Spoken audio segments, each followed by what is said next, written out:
Playa, mujeres fumando. Mira, tírame plan y son nalgas de mentira.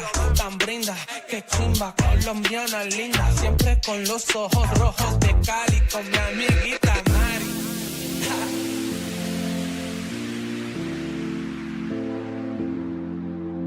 My head's in the clouds, can you bring me back down, boy? I need it. My head's in the clouds, can you bring me back down, boy? I need it.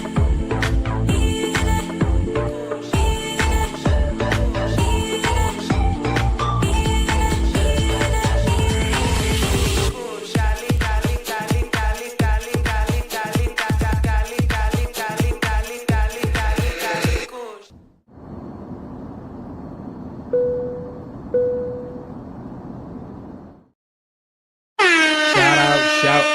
Shout out to all you guys that are here for this live stream on a Friday night. It is Friday night, drink in hand. Shout out to all you guys that are here with Andre and Andrea's Love Crossing Borders. Let's get us some get the going music, some intro music going. Yes, sir. Yes, sir. We got a great live stream tonight. Hope you guys are doing wonderful over on Rumble. Rumble, young men, Rumble. Shout out to all you guys that are watching on YouTube. Appreciate you guys being here, always showing us the love. Shout out to all you guys that are watching live from Instagram. We're looking good over there. And starting next week, we'll be even coming live from TikTok and X. So shout out to all you guys that are part of the Love Crossing Borders family. Appreciate all you guys. Really do. Really do. We got a great topic tonight. Great topic tonight. Sisters, we love you though. We love you. That video footage that came out about a month or two ago of a sister that went viral. I came across this content, just hadn't touched it yet. That said that the current types of diets out there are racist. There are several books out there by female authors, not male authors, but female authors that justify the fact that the current day diets globally are racist against Black people. This is one of the reasons why Black women cannot seem to lose weight, according to this woman and many others.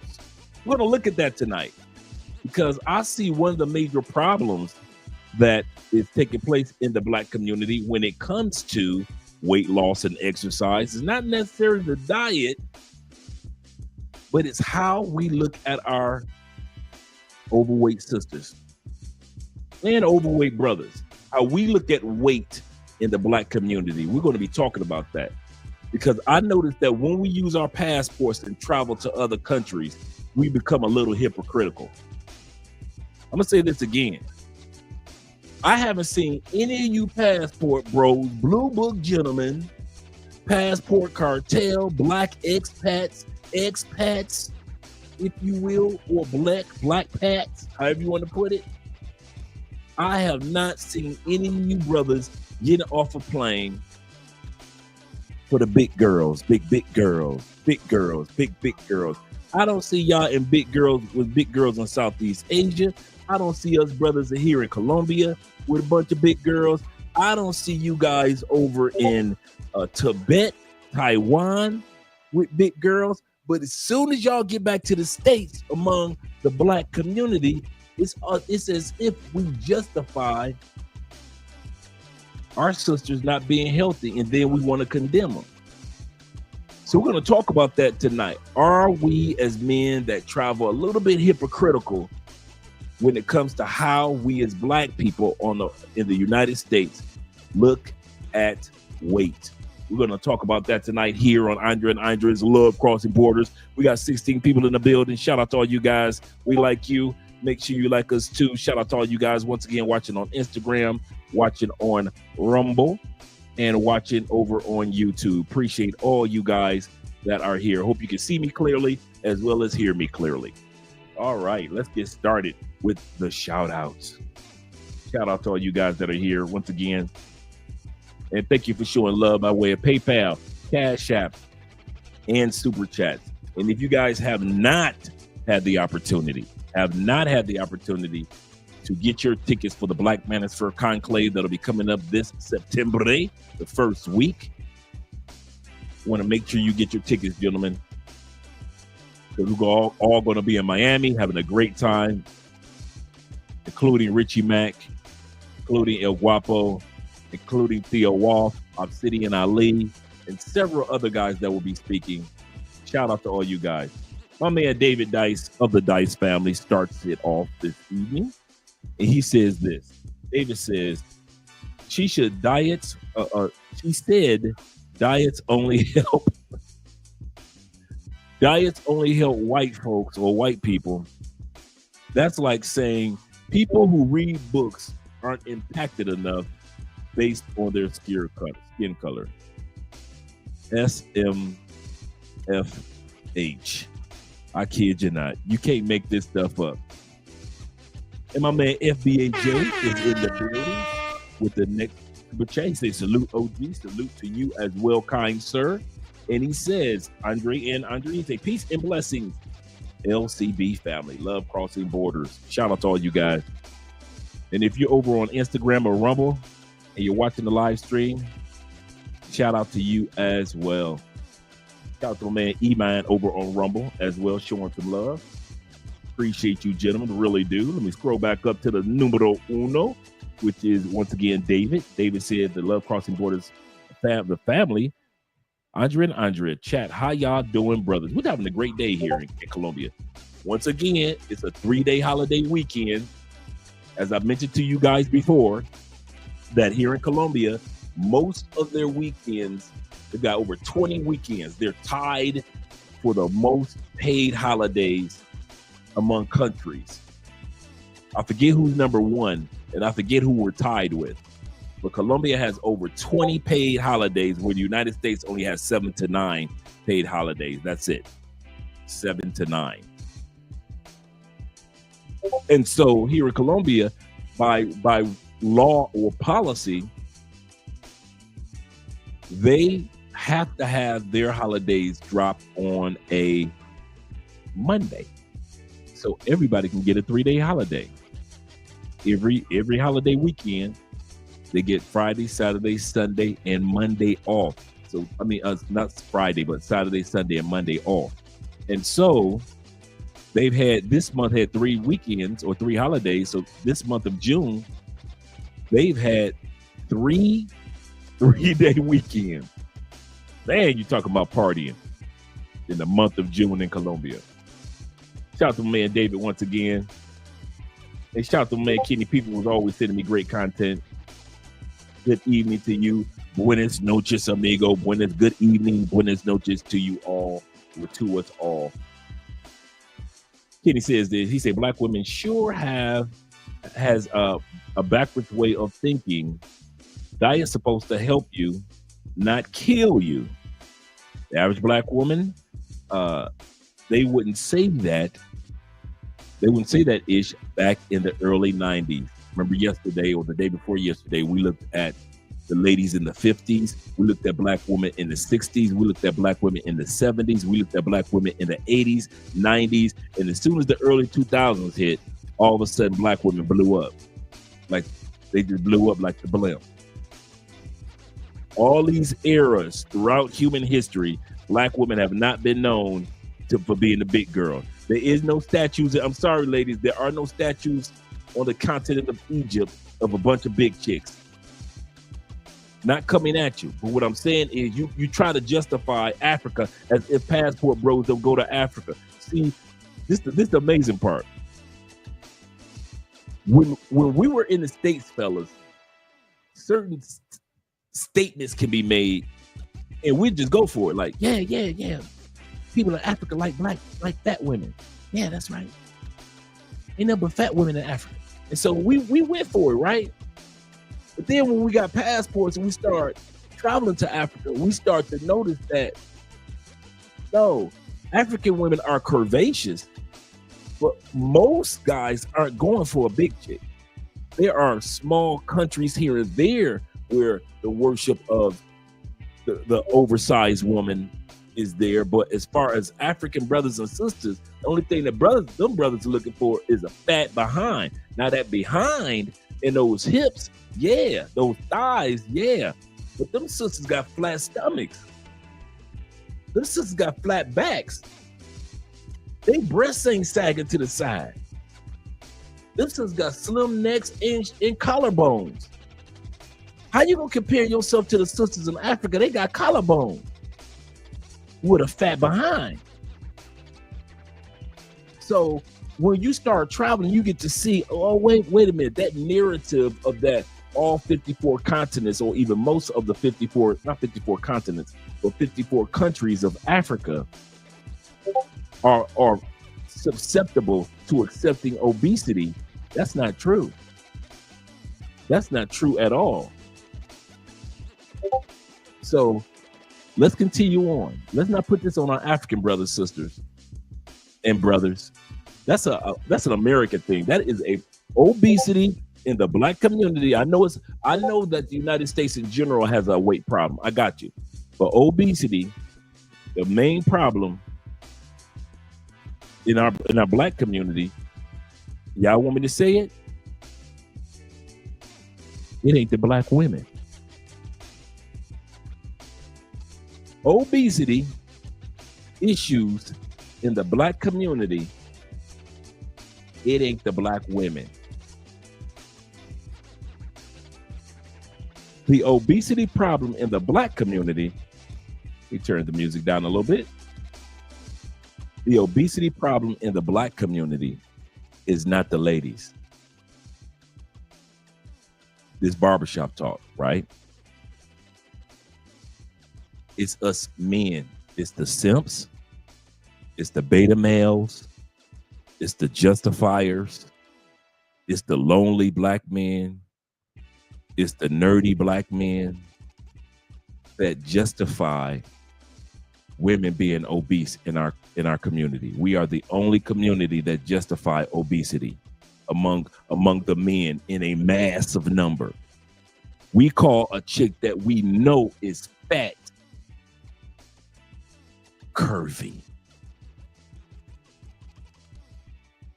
We call a chick 1 meal away from being a fat chick sexy. No other culture in the United States does that. White boys don't do that. Latin dudes don't do that. Asian dudes don't do that, even though they all have a form of, or a small group of women here and there that are obese. It's us, gentlemen. The reason why women don't feel so pressed to lose weight to get a man, because y'all willing to accept they fat. Y'all willing to accept larger women. Some of y'all will sit up there with Mary Lizzo before she lost the weight and after losing weight. Some of y'all would have married Monique when she was on Mrs. Parker as well as Monique when she started losing the weight. Some of y'all would have married Oprah when she was big Oprah or little skinny on drugs Oprah, allegedly. On weight pills.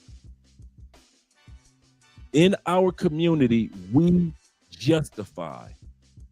We're the only ones on a global basis as a whole unit of dudes that will justify a woman being unhealthy, being fat, snoring louder than you do.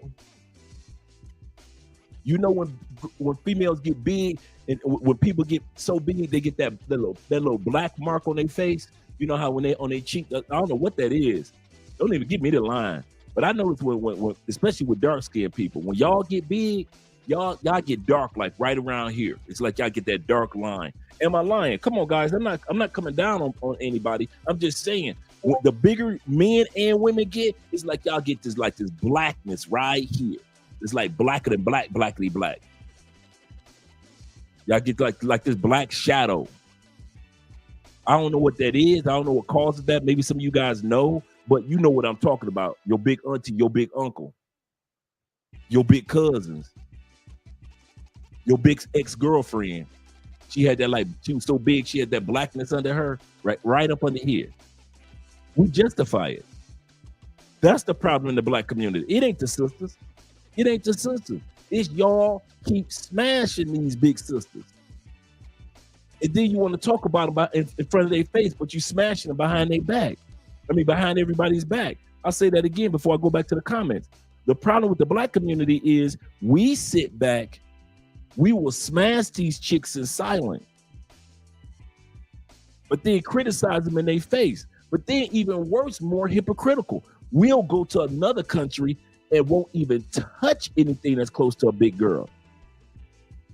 I ain't never seen y'all, dude, all these years I've been here, I ain't never seen y'all with no big chicks in DR. I ain't never seen no big chicks when y'all in Panama. Y'all ain't got a herd of big, every country got big women. Every country. How come I don't see y'all with no fat Venezuelans? How come I don't see y'all with no big fat Brazilians? I'm talking about some big girls like in the States. They be line dancing with the cowgirl hats and the fans and all that. How come y'all don't be with the fans, the big girls with the fans and the cowgirl hats while you in Brazil? I don't even see y'all with what traditional sisters try to say about our African sisters. I don't even see y'all with big girls in Africa. So when I sit back and I hear people try to justify and try to say that obesity is the fault of the women, much of that is true, but I'm gonna go back to the comments. Much of that is because we justify it, man. You put ring. I've seen y'all put a wedding band on a woman that's wider than with the band, and her fingers are white. You could put my watch on her finger. You got to get a man's wedding band to put on your woman. And I'm not putting you down. Don't get me wrong. I'm not putting down dating big girls, marrying big girls. I'm not saying that. Ladies, do not get me wrong. What I'm saying is men are hypocritical because they will smash you in the dark, but don't tell nobody else about it. And even worse, they'll go to another country and never touch a big girl. But yet they'll come back to the United States and these brothers be smashing big girls in the late night hours as if they is justified. Let's stop lying to our sisters about health issues and let them get healthy like the women in the other countries. That's all I'm saying. Let our sisters in the States focus on their health. Stop telling sisters in the States, I liked you when you were bigger. Don't lose too much weight. Girl, you're going to lose that behind if you keep losing weight. Stop telling sisters that, because you ain't telling them sisters in Colombia that. You ain't telling them sisters in Brazil that. You ain't never told no Brazilian sister, you need to put on some weight. You ain't never told any of them Venezuelan chicks you need to put on some weight. Y'all be smashing them slim goody Asian chicks. You ain't never told them Asian chicks you need to put on some weight. You up there in Russia, Ukraine, Poland, smashing them tall, beautiful white girls in Europe. You ain't never told none of them chicks in UK you need to put on some weight. But you will justify that statement or those statements to our sisters in the States. So we're going to talk about it. And that's why, fast forward to our video today, that's why these sisters feel comfortable with saying that the diets are racist. Why? It didn't work for me. We're going to see if diets work for Black women. Shout out to all you guys that are here in the building once again. I'm going to just roll through. Shout out to my man Ronan in the building once again. Appreciate you, brother. Ronan said, here we go again with Black women unaccountability to their problems. That part is true. Now, I'll give you on that one.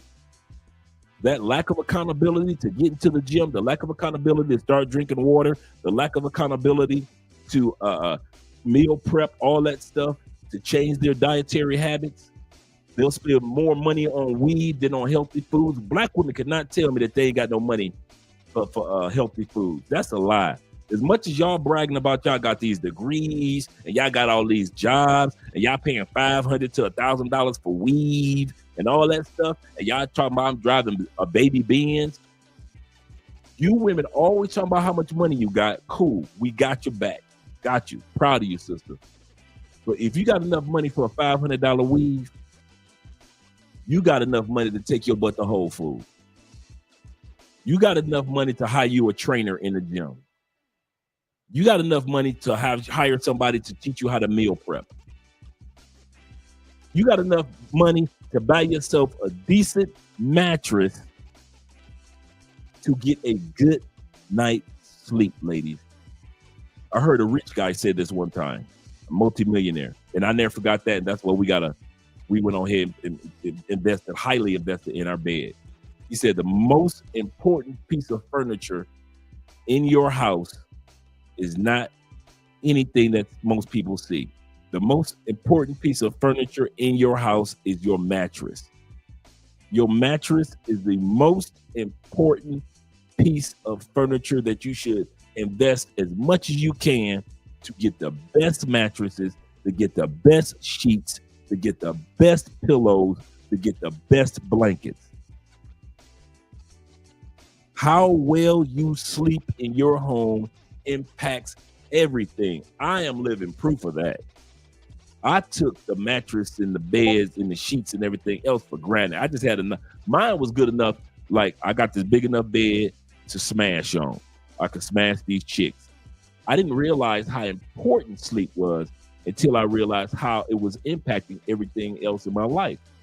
And so that's what we did. We invested invested highly in the best mattress that we could get. And about to invest in another one. So your mattress and your bedwear is the most important thing that you could have in your home as far as furniture. Shout out to all you guys once again. Yeah, but that accountability, they don't want to take accountability for that. That's so true, brother. Make sure you guys hit that like button. We like you. We really do. Make sure that you like us too. Shout out to my man Don, aka the Don the JP is in the building. Shout out to you being here, kind sir. Let me bring that music back up. We can enjoy that. Don the JP says this. Let me scroll back up. He said, good evening, Andre and Andrea. Good evening, chat family. Here, chat lives matter. He said, I'm fasting. I got a fast coming up next weekend, my watermelon fast. I started another one next week. He said, I'm fasting, so it's just agua tonight. I'm fasting.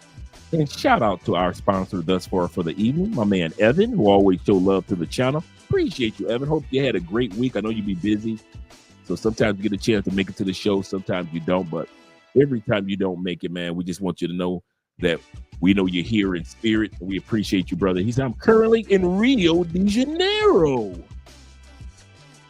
Brazil, on vacation. He said, these Brazilian women are amazing as always.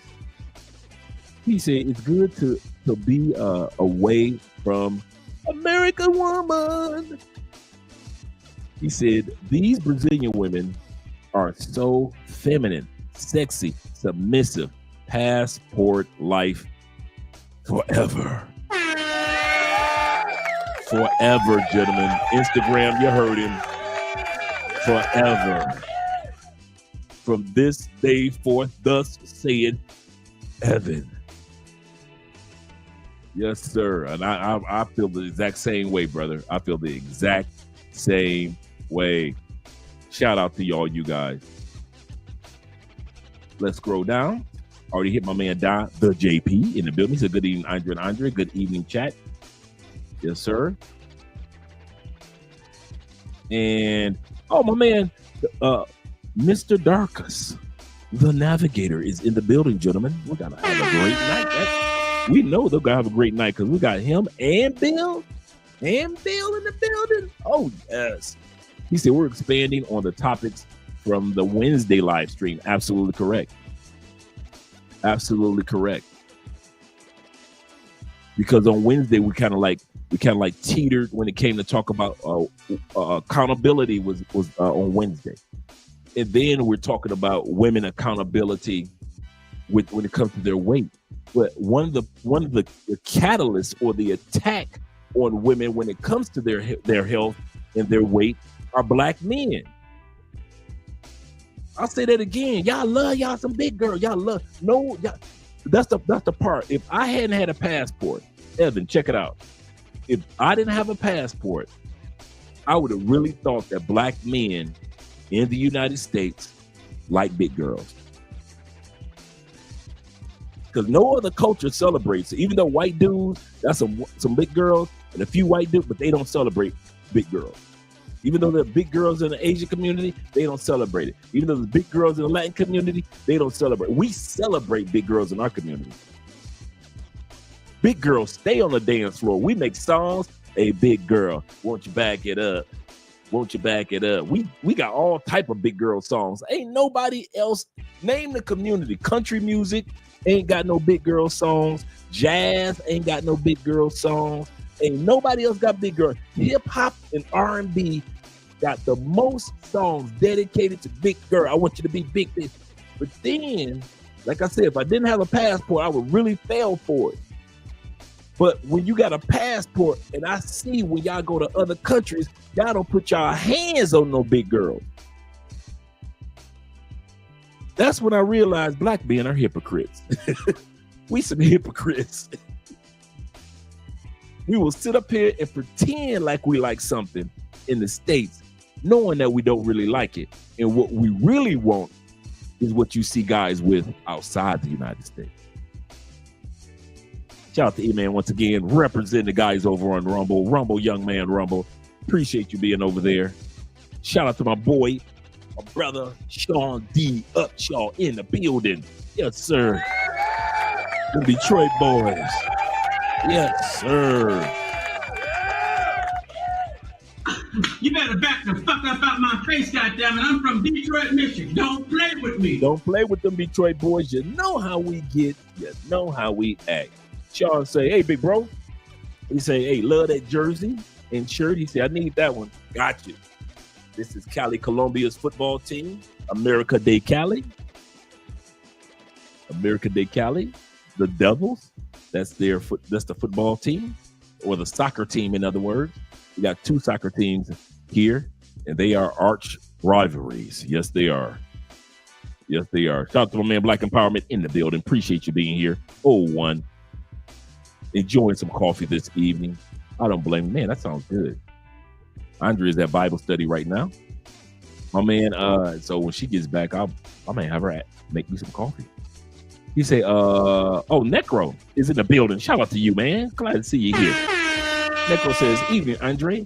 He said, and my blue brothers, abundance to us all. Yes, sir. I was doing a Bible study yesterday on abundance.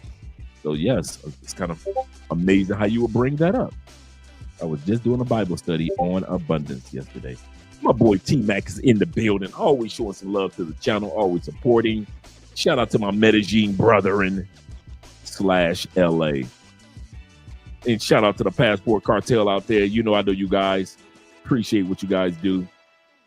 He said, I've been doing my 2 hours of cardio a day. That's all we're saying. We got to get our Slim Goody license back, gentlemen. That's all we're trying to do. We're trying to get our Slim Goody license back. Get back to when we were looking good. Yeah, we call them thick. Other countries call them fat. Other cultures call them fat. We're the only ones that spell fat P-H-A-T. Do you realize that? We're the only culture of men on the planet that not only call women fat, we try to make it seem like, man, she's fat. F-P-H-A-T. Damn, dog. That's only us. But like I said, we're a bunch of hypocrites because as soon as we go to another country, y'all ain't touching them chicks that y'all give homage to. All the chicks that y'all got, the big girl baby mamas. Your ex-girlfriend was big. Your 3 side chicks were big. All you do that, big ladies, big girls, they don't like y'all. I'm your brother. I love you. I ain't gonna lie to you, big girls. These dudes do not be hollering at no. He smashed you. Did he hurt your feelings? I bet he did. Beat your coochie up and don't talk to you until next time your kid's gone, right? Do you know he in other countries, he ain't touched no big girls. None. Not a one that look like you. Not one. You know I'm your brother. I love you. I ain't even hating on you. I'm just saying these black men are a bunch of hypocrites.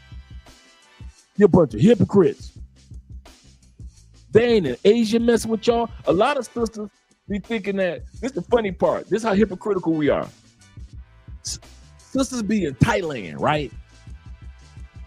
They be thinking that y'all don't want them because of race. Well, black men don't date us in Thailand because, or in the Philippines because we're black and they only want Asian women. Yep. Sisters, y'all want me to tell you the truth why brothers don't date y'all when y'all in other countries? Because you big. You bigger than the ladies in the community. Ain't no brother trying to walk around. Why you in the state? Girl, you good for the States. Because everybody big in the States. So you kind of blend in. But you can't blend in the Philippines. You big. You can't blend in Colombia. You big. You can't blend in Brazil. So no, the brothers ain't dating y'all. It ain't because of race, sisters. I know y'all trying to say the brothers ain't date y'all because y'all black women from the States and they don't date black women. No. Sister, I'm going to tell you the truth. These brothers ain't dating y'all because y'all big. And they ain't trying to get caught in public in the States next to you. And they dang sure ain't trying to get caught in Brazil next to an American big girl. I know it ain't right. Girl, I hear you. Hey, don't yell at me. I'm just a messenger. Don't be mad at me, sisters. I love you. I'm telling you how these brothers think because I'm a brother. These brothers, it ain't got nothing to do with race. Girl, if you was fine, you might get smashed in another country, even though you're American. But you ain't. You ain't fine. You a big girl. You good for in the States. Well, I can hide you and pretend like I don't know you. But you can't be coming to Italy thinking I'm gonna smash you, girl. What you talking about? I'm trying to hook you up with the facts. Brothers are funny style. Shout out to my man Aiken in the building. Shout out to you. Salute to you as well, kind sir. Salute to you as well. And my man, I'm moving. He might say I'm moving to Colombia. He said, I'm out of here. I'm out of here. Shout out to my man Richard in the building. Appreciate you, Richard, being here. Really do. And yes, sir, we're going to talk about that tonight as well, Rich. Lack of accountability when it comes to weight and diet, and now they want to blame it on the race. Yeah, we want to call everybody sick. What up, though, Unc? Shout out to my Uncle Jeffrey in the building. Ghostface. He said, thank you, Andre, for the clarification, because context here is surely needed. Surely needed. Yes, sir. Yes, sir. And my favorite YouTube name, the African Wolf, is in the building. Shout out to you, brother. Glad to see you here. And Tori's always represented here. He said, hello, Dre. He said, I was waiting on you to say, to tell the truth. We made this problem. Oh, you knew I wasn't going to sugarcoat it. Bring back shame. Absolutely correct. Shout out to my brother, Frank Smith of the Smith family. First of his name. Shout out to you. Frank says, he said, not me. He said, I have a 160-pound weight limit. That's it. It better look good at that 160. That's it. Seriously, man. Man, some dudes will put a 2 on there. They got a 260-pound weight limit. You know how many women used to come on Kevin Samuels used to say, I look good for my weight. Yeah, one dude. Okay. My number one. This has been my number one for years. That's one donut away from being a fat girl. Y'all ready? Beyonce. I said it. I said it. I said it. I said it. I said it. I know y'all been thinking about it for years and ain't nobody said it. We all know Beyonce is one donut. If Beyonce canceled one concert tour, one, them concert tours and all that dancing, they're keeping her halfway fit. Let Beyonce eat one donut and miss one concert tour.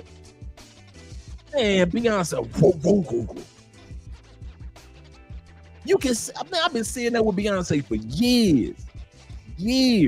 Some of y'all be like, oh, she thick, man. She curvy. She the queen bee. I'm like, Nah. Nah, we gonna fake it. Am I the only one that think that? Just tell me, Andre, you being mean. If I'm being mean, okay, cool. But I always saw Beyonce, man. I mean, like when she was in her early 20s, we ain't talk about that crazy love, fine Beyonce. I'm talking about as soon as she hit 30, everybody know Beyonce is an umbrella girl. Everybody know Beyonce is an umbrella girl. What's the umbrella girl, Dre? Some of you guys know. I'm glad you asked. An umbrella girl is a female that's just like an umbrella. She's slender, sexy, perfect. And as she goes down further to the bottom, she's a little bit wider. But once she hit 30, woof, she opens up like an umbrella. There's a lot of umbrella girls, dude. We had umbrella girls in our high school. By the time they hit college, we wouldn't even graduate for a few months. Bam! You got females that your baby mama used to be. When she was 27, she hit 31. Opened up like an umbrella. Some of y'all got ex-girlfriends you don't even recognize. Hey, Tori. What? Umbrella girls. Beyonce is an umbrella girl. She always been an umbrella girl. Always. Now they got the magic pills that these females taking, like Oprah, taking these magic pills to keep the weight off. Still umbrella girls. Beyonce always been one donut away. That's been my number one. I just been waiting. Mm-hmm. She won. Let her cancel one concert tour. Her ass a blow up. Please. He said, yep. He said, and fat. White girls, no brothers will knock it down. Yeah. White boys, unless you're a fat white boy, you notice, for the most part, only fat white girls that get smashed by two dudes. Ready? Two dudes smash fat white girls. Fat white boys and black men. I don't know what it is about fat white girls y'all love so much. Man, any white girl I got with was bad. Dude, I ain't gonna lie. My white girl select, I don't brag much. But whenever I'm with a white, dude, my white girls be nice. And I always had bad white girls. Now, that's one thing I can say. My first girlfriend was a blonde, blue-eyed white girl. Shout out to Wendy. She even had the white girl name, Wendy. Beautiful. Saw her years later. Ain't put on a pound, ain't put on a wrinkle, was still fine. Didn't even saw her years later. looking fine than a mom. I mean, that golden hair was still flowing. Those eyes were still bluer than the ocean. That face was still pretty, and that body was still like a black woman's.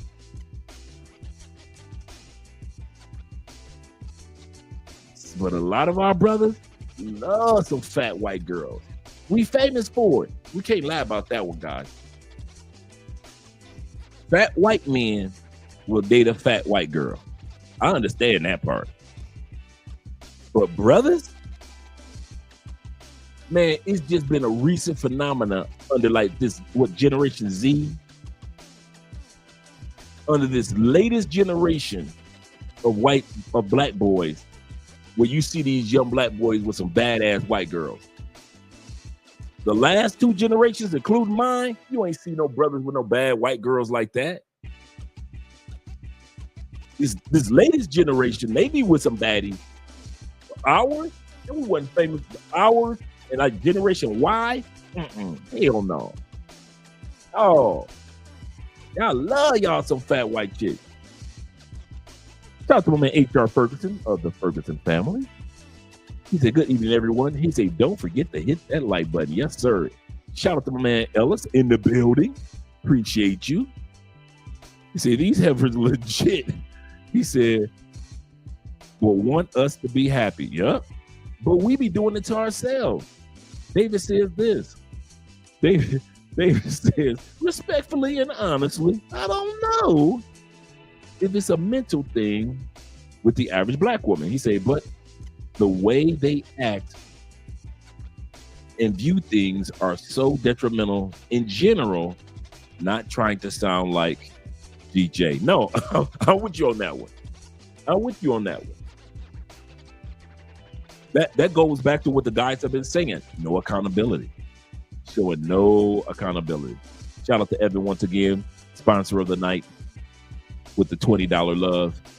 He said, the funny thing is, he said, I met two Brazilian women that have told me that they laugh at, let me get comfortable. He said, funny thing is, I met two Brazilian women that have told me that they laugh at American women online making fools of themselves. Foreign women know the truth now. And the best part, they are hunting us passport men down. They're hunting us down, gentlemen. This is true. This is true. And I know a lot of you guys going to say, well, they only want y'all for the money. It's amazing how the dudes that don't travel all say the same thing, that women in the other parts of the world only want us for the money. As if women in the United States don't want us for money. You see how stupid that sounds? They always try to justify, well, the Brazilian women only want you for the money. As if women in the United States don't be hounding y'all down to pay for their weaves, to pay for their nails, to pay for their eyelashes. You can't take them to Cheesecake Factory. You better take them to Ruth Chris. You better take them there. You gotta always pay. It's my birthday, so you gonna pay for me and my girlfriend. I know you didn't invite them. Babe, cash at me. Here's my Venmo. But then you hear men, I'm not talking about the women, you hear men in the United States, all in the comment section talk about, well, the only reason those women in other countries want you because of your money. As if them heifers in the United States who got fat bank accounts, this the other part. I'd rather be with somebody that treats me well, even if they ain't got nothing, compared to a woman back in the United States that got, let's say, $40,000 in her bank account, that she crying broke and asking me for rent money. The chicks in the other country, they'll ask you for an iPhone, won't they? These chicks in the United States ask you for a new roof on their house, deposit on their house, the down payment, the inspection on the house, insurance on the house. They want you to buy a new roof for the house. Give me the broke chick in another country that's going to treat me good any day of the week. If I get the chance to decide on who go ask me for money, give me the ones that's gonna treat me good, compared to the ones that's gonna ask me for the money in the States anyway. So when you dudes be putting that in the comment section, yeah, y'all only with the women only want y'all because y'all got money, and when you ain't got no more money, they gonna leave you. Like, I don't know, women in the States, women in Canada, women in UK. I don't know, like the women do in Australia and New Zealand. As soon as you lose your money, you gone. How many times have we watched women divorce their husband? Not leave their boyfriend. We ain't talking about boyfriend. We talking about literally divorce a husband because he lost his job 2 months ago. And y'all want to talk about, okay, and they want to talk about the few little trinkets and the few little dollars we give to a woman in Medellin. Like you guys often say, my hoe treats me better than your wife. That's a sad comparison. When the brothers say my hoe in Medellin, my paper play in Cartagena, the woman I pay for in Sosua treats me better than your wife treats you back home. And that's sad. That's sad when brothers can say that. That is sad. And the sad part is it's true. I know paper plate chicks that have given out the coochie, got up in the morning, made breakfast, grabbed a broom, started sweeping. She done made up the bed, and she ready to be smashed again to make some more money. You've been married 15 years. Your wife ain't never jumped out of the bed giving you sex, ain't never jumped out of the bed making breakfast, ain't never jumped out the bed and just automatically cleaned up the house without complaining and asking what you doing. And ain't never just gave you some more random sex. And if you don't sit on down somewhere, there are hoes in other countries that are better than your wife. You've been married 25 or 26 years? You've been married 27 years? 27 years of marriage. Everybody just want to celebrate. Oh man, they've been together 27 years. That's cool. I know a dude that got 3 hoes in another country that treat him better as hoes than your wife does at 27 years, and he only been knowing them hoes 27 days. That's how sad it is if we want to do comparison. So when these women in the United States try to make y'all feel guilty because y'all spend y'all money, you better spend your money, man, on who you want to spend it on. And don't let these men in the United States be trying to shame you because you go to another country and you spending money on another woman. I'm going to spend it anyway. I can't take it with me. I don't know why these dudes try to talk to you as if you can take all of it with you. You got some that you invest in for the future for your kids and everything. You got the life insurance policies and so forth and so forth. You got your investments. But the fun money, they want to be mad at you how you spend your fun money. You only spend money in the United States having fun with our big girls. No, bruh. I spend my money where I want to spend it.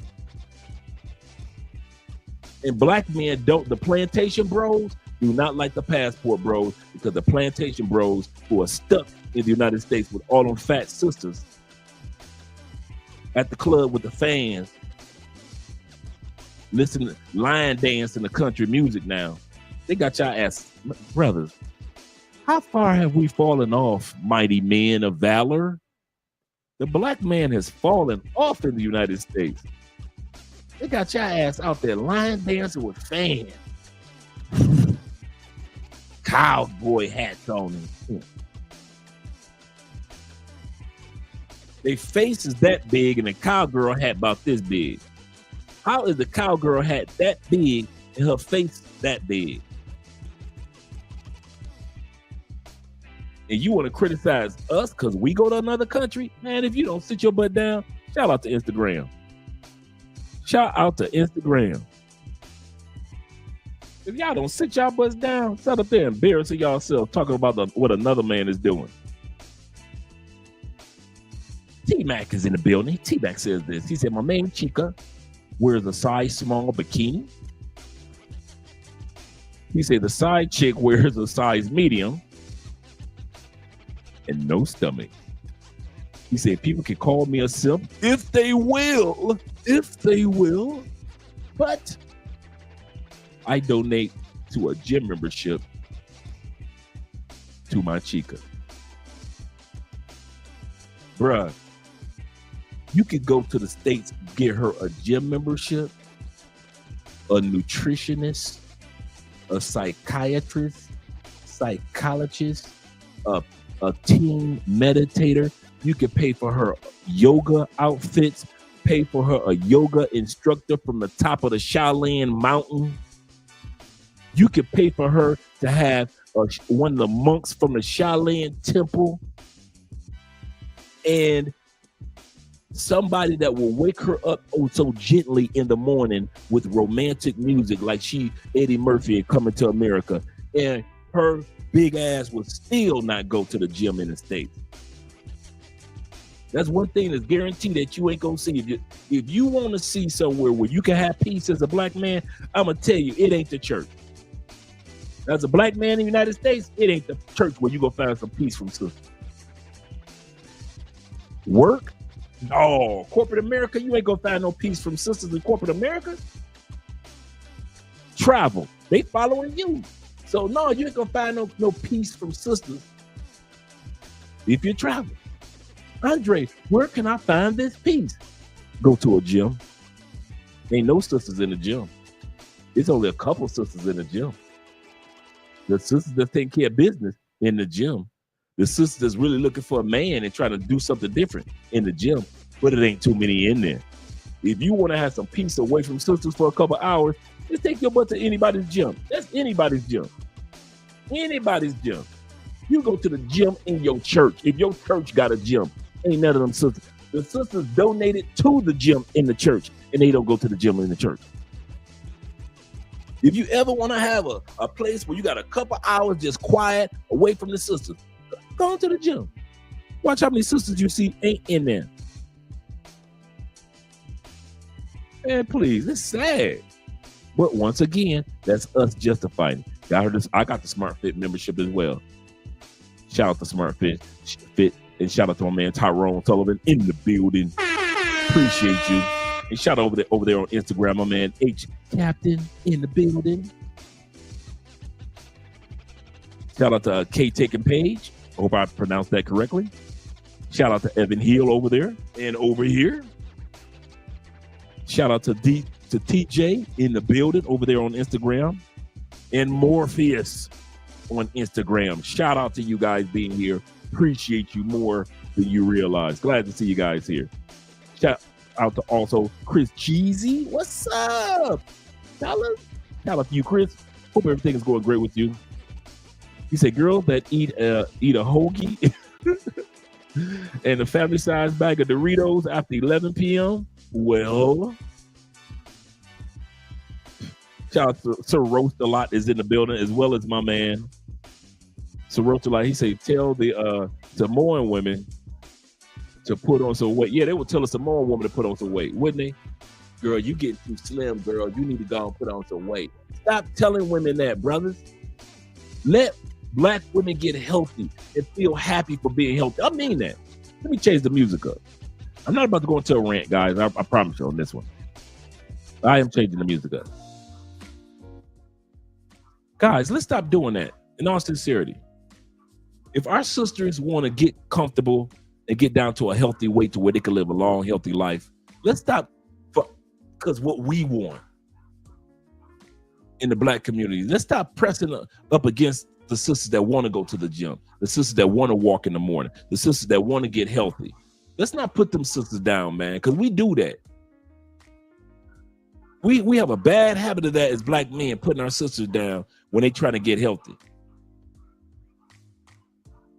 So no, that's not cool. That's not cool at all. Shout out to Evan once again for his sponsorship. He said the only guys that shame us for being with foreign women are hyenas. The male hyenas that are in the back of the pack. Beta male stepdad simps. Woo! Tell us how you really feel, Ev. He said us tigers and lions will continue to travel for vacation work, and or a home. We are a tribe, whether they want to accept it or not. That's who we are now. Once you get travel in your blood, you never want to be released.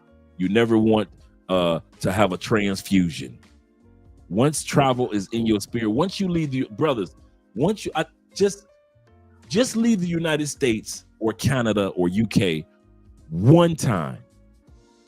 And I don't mean just have fun vacation. I mean really to enjoy that country and the people in it. You can have your party side and meet the ladies and pay for play, all that stuff. That's cool. But I mean, really look around.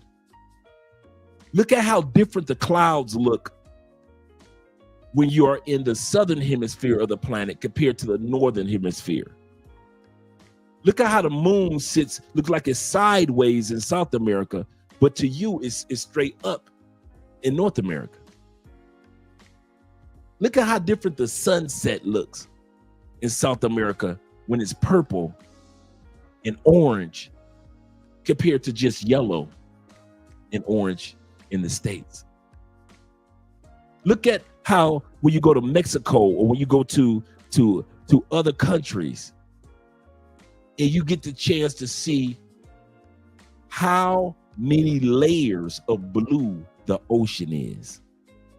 Mexico is known for having 7 different colors of blue in one spot, white sand beaches. Some of y'all ain't never put your toes in white sand beaches. Andre and I not only did that in DR, not only did that in Mexico, we also did it when we were in Cuba. We didn't just go to Havana, we went to one of the most famous beaches in the world, and it's in Cuba. And I'm telling you, brother, it's beautiful. Use your passport, bro. Stop stalling. It don't take that much money. All that talking about, well, I need to save up for this, save up for that.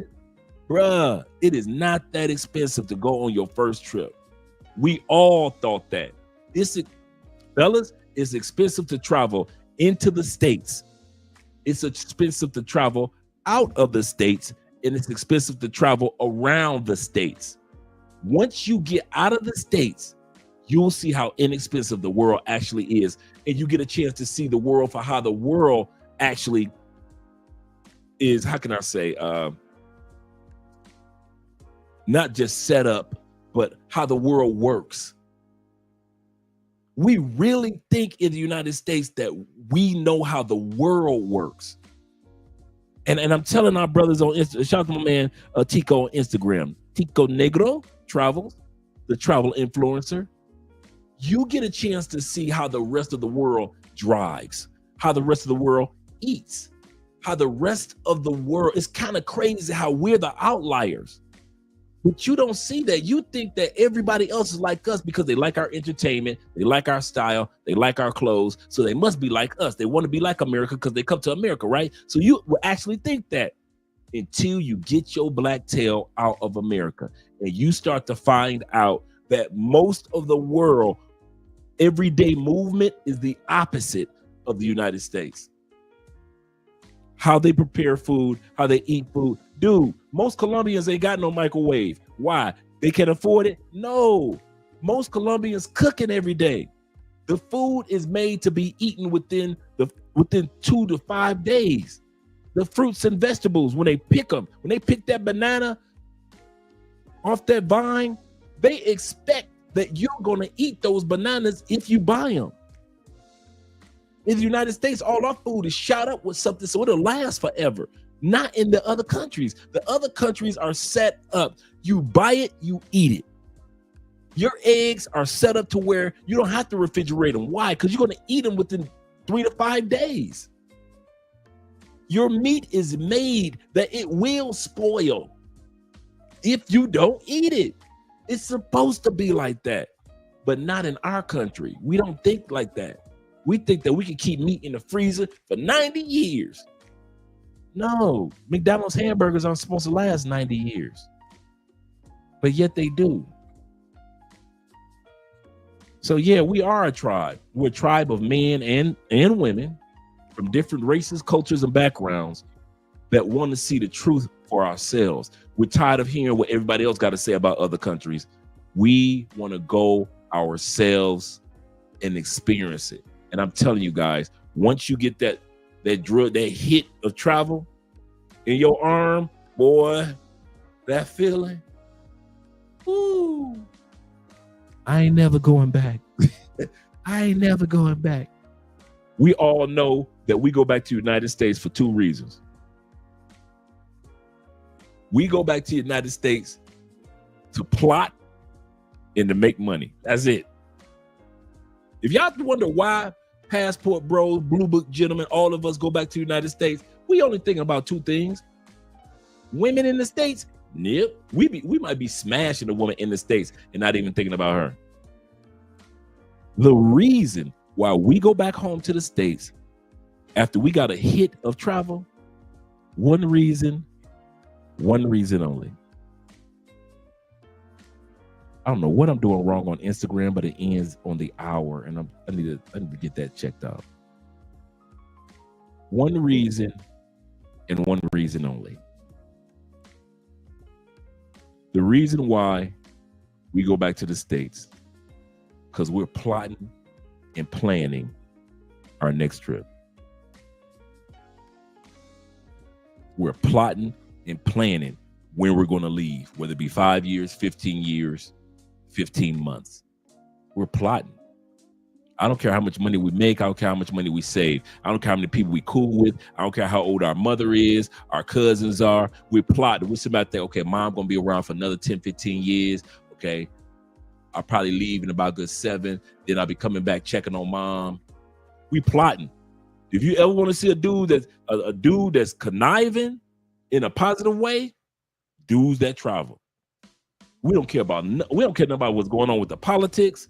We don't care. We ain't got no picket signs. If you ever wonder where all the men that's missing, the dude that's missing with the picket signs are the dudes that got passports. We ain't picketing nothing else. We done. Let me have been Martin Luther King, and I had went to the Nobel Peace Prize. I had gotten the Nobel Peace Prize. Man, I'd have been in Switzerland like for 3-4 years. I'd have been in Switzerland like, do I got to leave? As soon as I got the Nobel Peace Prize, I'd have just been sitting there in Switzerland. Baby, we ain't got to go back. We ain't got to go back. If I was Malcolm X and I went to Mecca, going back? Bet you wouldn't assassinated me. Bet that. If I was Marcus Garvey, I got ships. Marcus Garvey, if you don't know Marcus Garvey's story, Marcus Garvey is the first black man to ever have his own cruise line. This dude didn't have a ship. He had cruise ships taking black folks back and forth on trips, just like a regular cruise ship. If I was Marcus, I'd have had my tail right on one of them ships. I'd have took Frederick Douglass. Man, if it was me, man, I'd have make sure Frederick Douglass had his passport earlier. All of the speeches that Frederick Douglass was giving to Congress, that wouldn't have happened if I was his best friend. W.E.B. Du Bois wouldn't have wrote none of them books talking about some miseducation of the black man. None of them books would have been written if he knew Andre. I'd have been like, dog, here's what we gonna do.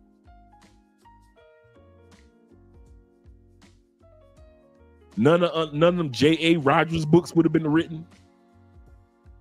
From Superman to Man.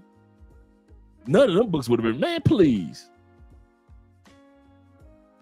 When you become a person that use your passport, you love the fact that you ain't got to be entangled in that mess no more. You love it. Shout out to my brother C's in the building. He said $2,500 for veneers, but scared of salad. Facts. Chris says they said Brazilian women have a strong gym culture. Here too. He says something American women lack. Absolutely. Shout out to my man HR once again. Salute to you, kind sir. Salute to you. Let me scroll down, make sure I got everybody. Make sure I got everybody. D Ward is in the building. Shout out to you, D. Being here. Glad that you're here, kind sir. Benny in the jet. My man Will for real is in. I like that name. Will for real. He say the Western world is trying to change the beauty standards and tell men what they want. Yes, they do. Yes, they do. I kid you not, us brothers with passports be feeling sad for y'all back in the States. Oh, I forgot to give a shout out to everybody on Facebook too. We be feeling sad for y'all dudes, man. We don't feel sorry for you, but we feel sad for you. You plantation bros that be bragging about y'all gotta come up with all these narratives about why y'all love the women in the States. Have fun with that, man. Y'all can have fun with that. All you dudes that's married in the States, we ain't hating. We love you. It ain't like you're new. We love you. But you're a bigger man than me. You're a bigger, I can't married in the States. Booed. All you dudes is booed up. All you dudes that got a 3-year-old. You've had your passport for 10 years. You knew you wanted to leave the United States, but you kept on smashing chicks in the States. Now you got a 3-year-old. And you can't go nowhere like you really want to go somewhere because you're a good dad trying to take care of your son or your little mama in the States.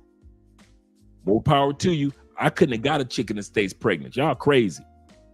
All you dudes that got passports and you know that you want to leave in the next 5 months, 10 months, 15 months, and you steady getting chicks in the States pregnant, you boo-boo the fool.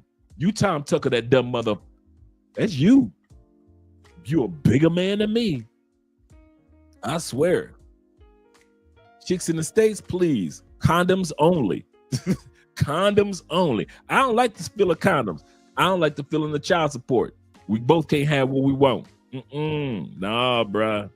Shout out to Sean once again. He said, I'm trying to preserve my lower back. Yes, sir. He said, my weight limit is 165. He said, and I'm 6'3". Yes, us tall dudes ain't trying to be dealing with no big chicks. We looking like the number 10. Some of y'all be walking around with y'all woman in the mall looking like the number 10. No. He said T-Back says there's a reason why I can't do 2-hour cardio sessions in Colombia. The gyms in Colombia are always, dude, I get to the gym at 6 o'clock in the morning. I got to slide my 2 hours in. Like the gym starts to slowly, everybody's going to work. Right around 11 o'clock, it starts to get empty.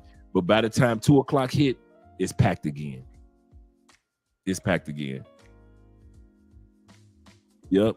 He said the gyms in Colombia are always full, but the gyms in the U.S. always have lots of room so I can keep the machine. That's true.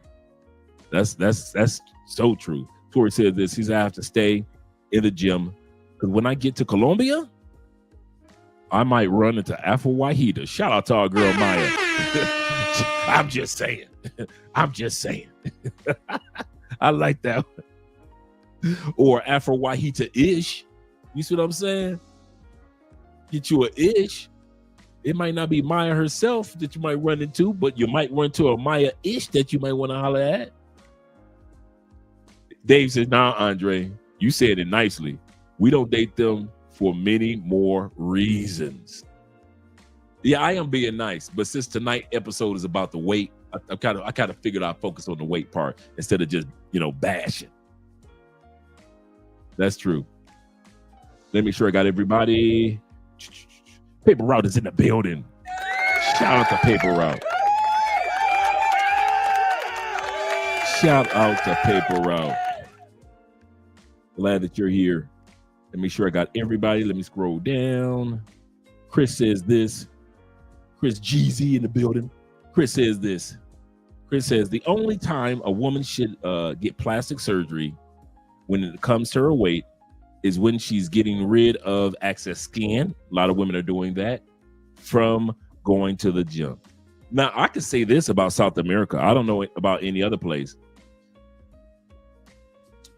The types of surgeries that you see in the States are a zoomorphic type compared to South America. Usually in South America, you can see that somebody's had surgery, but it's not gigantor. Every once in a while, you see a chick in South America, you like, girl, that's just too much. But that's every once in a while with the surgery. But most of the surgeries, you like, okay. The other thing about surgeries in South America is like T-Mac said, they will stay in that gym. That's one thing I can say. They get that surgery, ain't no relapse. They will stay in that gym, bro. That's one thing that I can say about South America.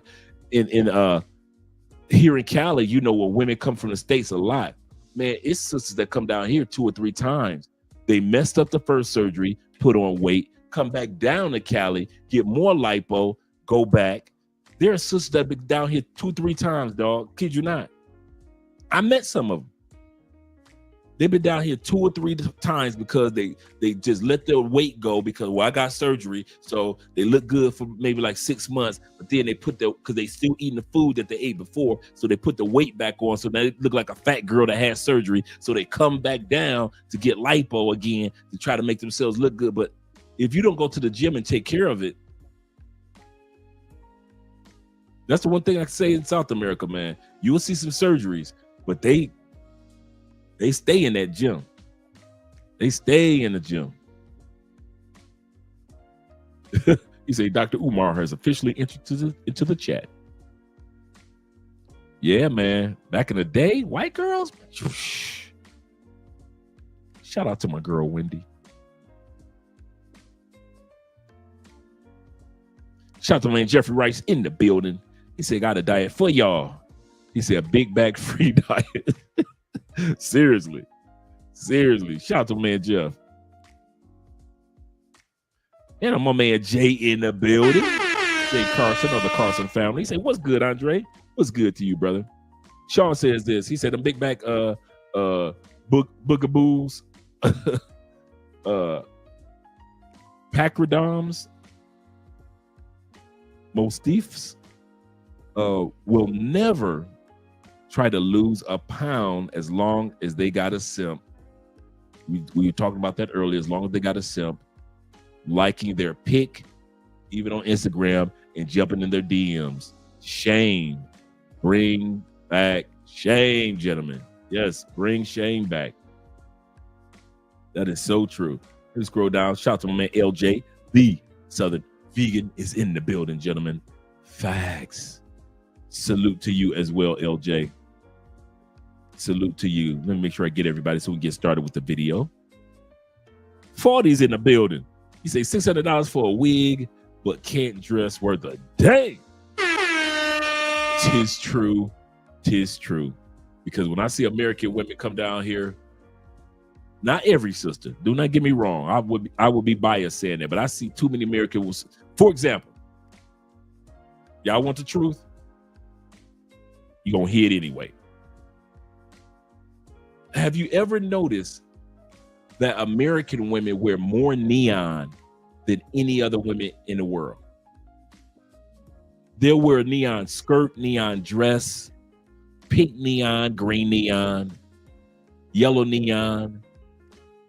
They love neon. I don't know what it is about neon colors. They'll wear that, but you rarely see that even on the beaches in Europe. You rarely see somebody wearing neon in South America. I don't see too many of our African sisters trying to look jazzy in neon. Asia, not too often. But in North America, I don't know what it is when it comes to fashion. Women love some neon. They love some neon for some reason.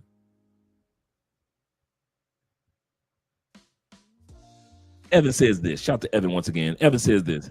He said, I've had exes stalk me online and shame me for going overseas to meet women. Are we surprised? He said, I told them I see why your dad walked out on you and your moms. Bum, bum, bum. He said they didn't have a comeback from that. Feminism has turned the world into spoiled milk. This is so true. They think that they can say anything. You're not even dating anymore, and they feel like they can still judge us.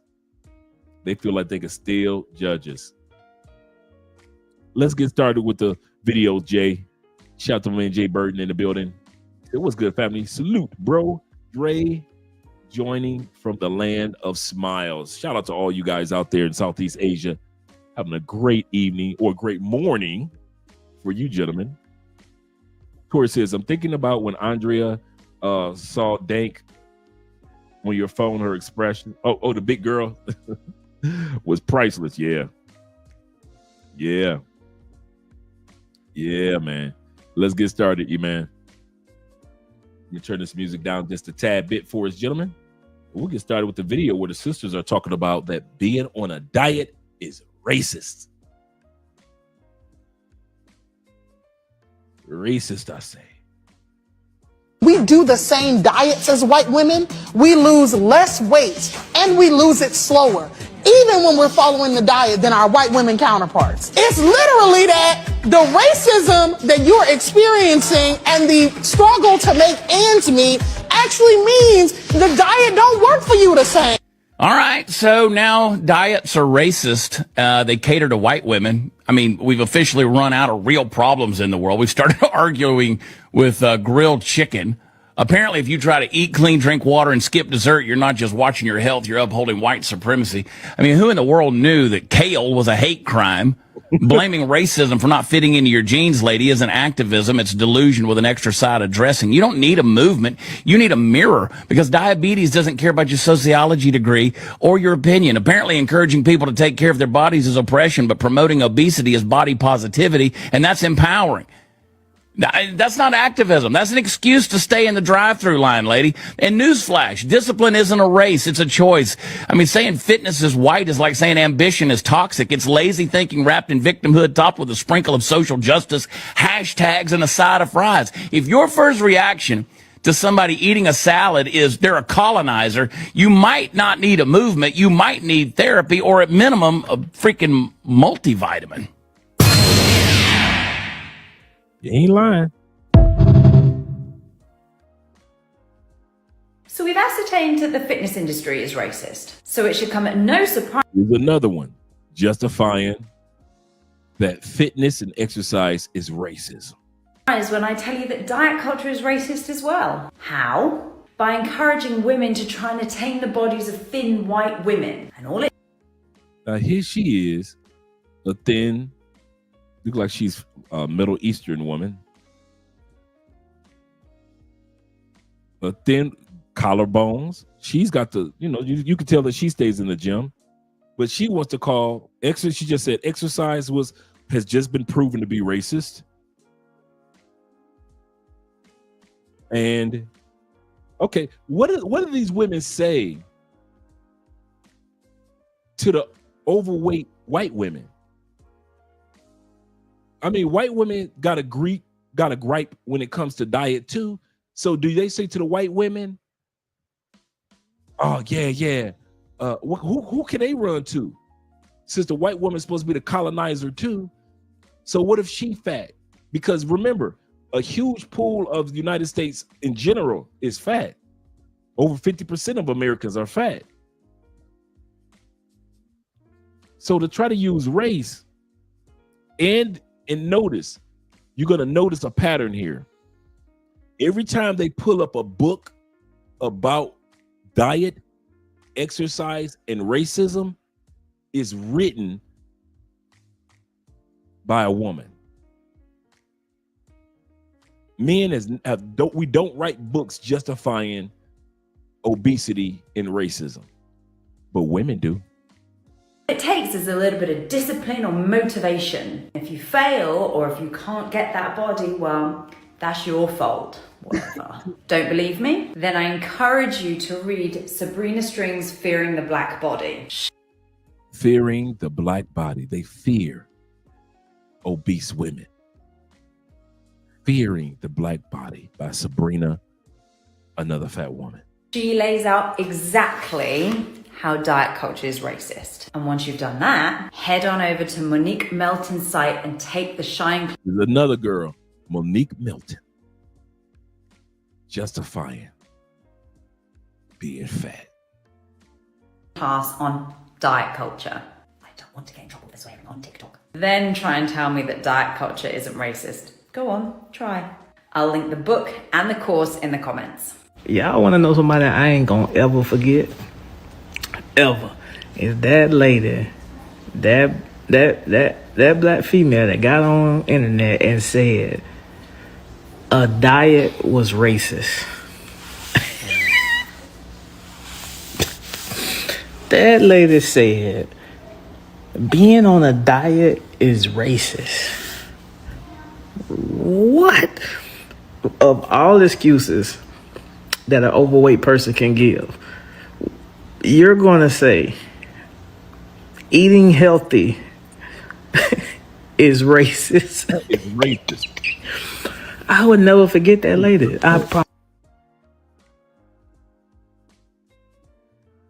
Find that video, but I'm telling y'all, that video lives rent free because I just couldn't understand her saying a diet is racist. Of all excuses she could have put out there. Y'all really are not girls. I get so sick of women saying, oh, I'm a girl's girl, but you be lying to your friend. Y'all be lying. Women, we be lying to each other. Oh, girl, you look good. Oh, girl, you look good. No, we need to lose some weight. We need to lose some weight. Y'all, I'm so serious about this. We gotta stop being comfortable with being overly overweight. Like, we get it. Nobody's gonna be just skinny, petite, nothing like that. But we be lying to each other. Oh, girl, you look good thick. Oh, girl, you look good thick. Oh, girl, ooh, they lying. They're lying to you. And I'm gonna tell you that because I am genuinely a girl's girl. I have sister.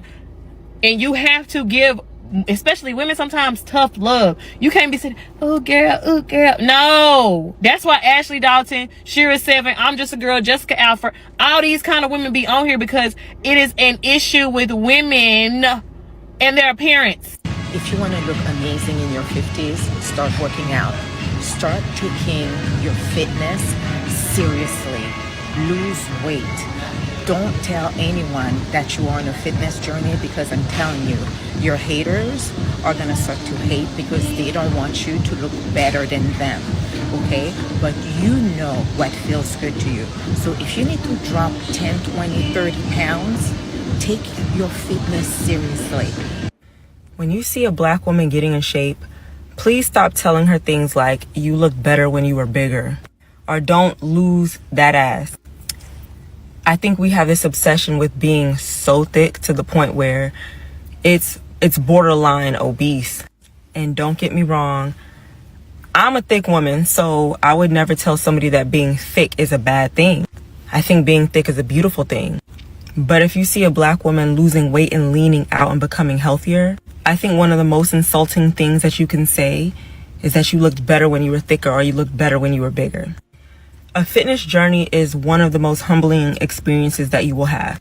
The gratification is so delayed that if you don't think long term, that it's not something that you're going to stick to. And that's why so many women get BBLs and liposuction. And even then, I'm not even against doing what makes you happy. I'm a girl's girl. But there's nothing like working for it.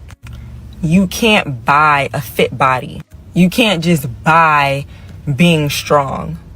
So even though I have a long way to go, I do pride myself on the fact that I've come a long way.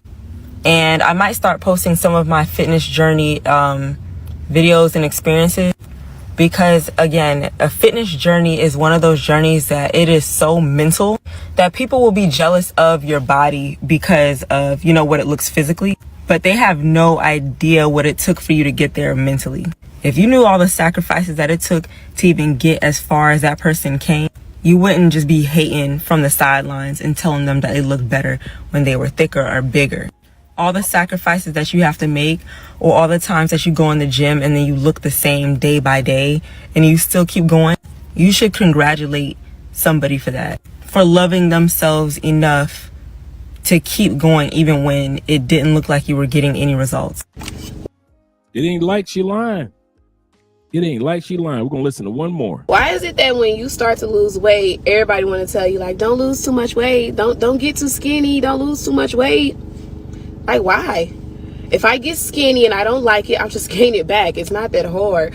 I've been gaining weight easy all my life. I ain't even had kids yet. And as soon as you start to lose some weight, everybody want to tell you, oh, you look good, stop here. You look good, you don't need to lose anymore. You want to lose 80? Yes, like, yes, it's okay. Let me get slim. If I don't like it, I'll gain it back. There is nothing easier for me to do on this planet than gain some weight. Trust me. Like, I know how to gain some weight back. I'll be all right. Let me get slim. Before we go and watch, let's watch this. But if you fuck me, then fuck you. And that's the way I like it. And that's the way I like it. That's the way I like it. We got a sister in a wheelchair that got enough sense to care about her weight compared to many of the sisters that's walking around. I'm 30 for 30, I'm 30 for 30, I'm 30. And I'm swerving in the streets, got you nervous that I'm really murking murder on the beat. We're going to look at women that don't listen to black men, like that woman in the wheelchair. I'm going to say this again. I said what I said on purpose. We're about to look at a few videos of women that don't listen to black men. Because if they listen to black men, they would still be fat. Because you dudes always justify why you in the States telling sisters, ooh, you look thick, girl. I would have smashed you when you was a big girl. I need me a girl. Don't lose no weight. Don't lose that butt. Don't right? That's what we do as men. We'll tell an Asian chick in the States, keep her size. White girl, keep her size. Latin chick, ooh, girl, keep your size. But our own sisters, there are too many of us brothers, whether it be simps, whether it be soft dudes, whether it be nerd, I don't know who you are, but stop telling sisters not to hit the gym. Stop telling sisters not to get healthy. We're going to watch some videos and watch these sisters who did not listen to you brothers that always tell sisters not to get healthy instead of telling these sisters to get healthy, like Kevin Samuels used to do. Now I'm really working, now you finna see. You a servant, got your bitch, she working, twerking in the sheets. Yeah, hey, get the fuck out of my way. Do I need to say more? Black woman that did not listen to black men and focused on her health, and look at the results she got. Let's bring that beat back. Even this sister in a wheelchair, as long as she didn't listen to you black men telling her, talking about some thick. That's the way I like it. And that's the way I like it. That's the way I like it. This sister looked more in shape than half the women in the States, no matter what race. And she's in a wheelchair. That's the way I like it. I'm 30 for 30, I'm 30 for 30, I'm 30. Okay, they go. The cute girl. She got a pretty face. She got a pretty face. She got a cute face. But you know when they big girls, because they keep the camera real close, right? But then she stopped listening to black men. I'm gonna say this again. This one right here with the glasses on, and she wear glasses. So could you imagine how she look now and wearing glasses? Just by stop listening to black men telling her, I'll smash you. Come on, big girl. And I'm swerving in the streets, got you nervous that I'm really murking murder on the beat. Been a burden, now I'm really working, now you finna see. You a servant, got your bitch, she working, twerking in the sheets. Yeah, hey. Nigga.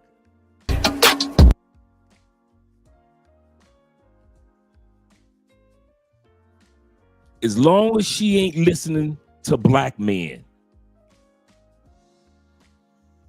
tearing her down for going to the gym, talking about I like them big. Get the fuck out of my way. Holla back, tell your girls good night. The way you rocking that up in Some of y'all like them this big. Let's watch this sister who did not listen to what black men had to say about her being big. Y'all didn't tear her down. No. See, a white dude would talk about her being big. A Latin dude would talk about her being big. A brother would co-sign her being big. this club, I swear they gonna make a nigga fall. Need I say more? Shout out to Jamon in the building.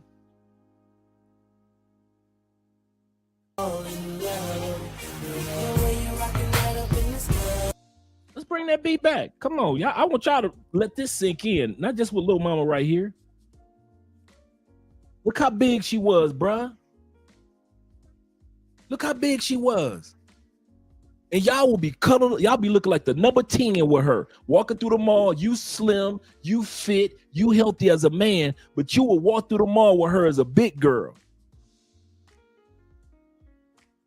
Y'all walking through the mall looking like the number 10.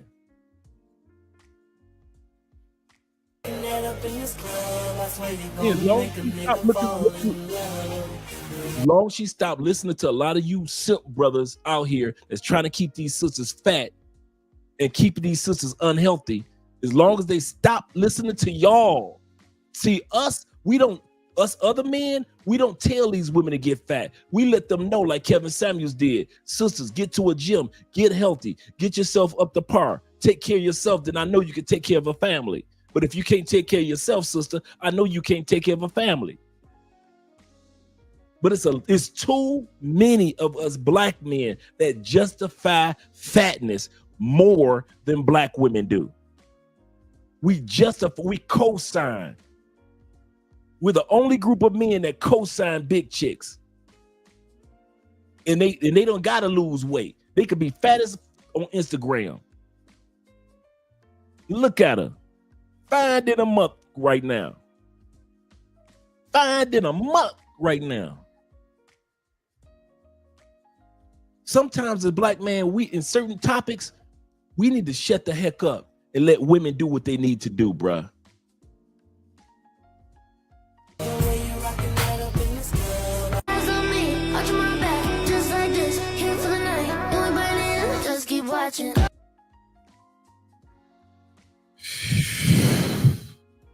I don't mean to keep stopping the video, but I'm bringing this point home. I'm bringing this point home. I'm bringing this point home. Y'all gonna quit telling sisters to be big girls. Y'all gonna quit. Look at this right there. Bring that back. Bring that back.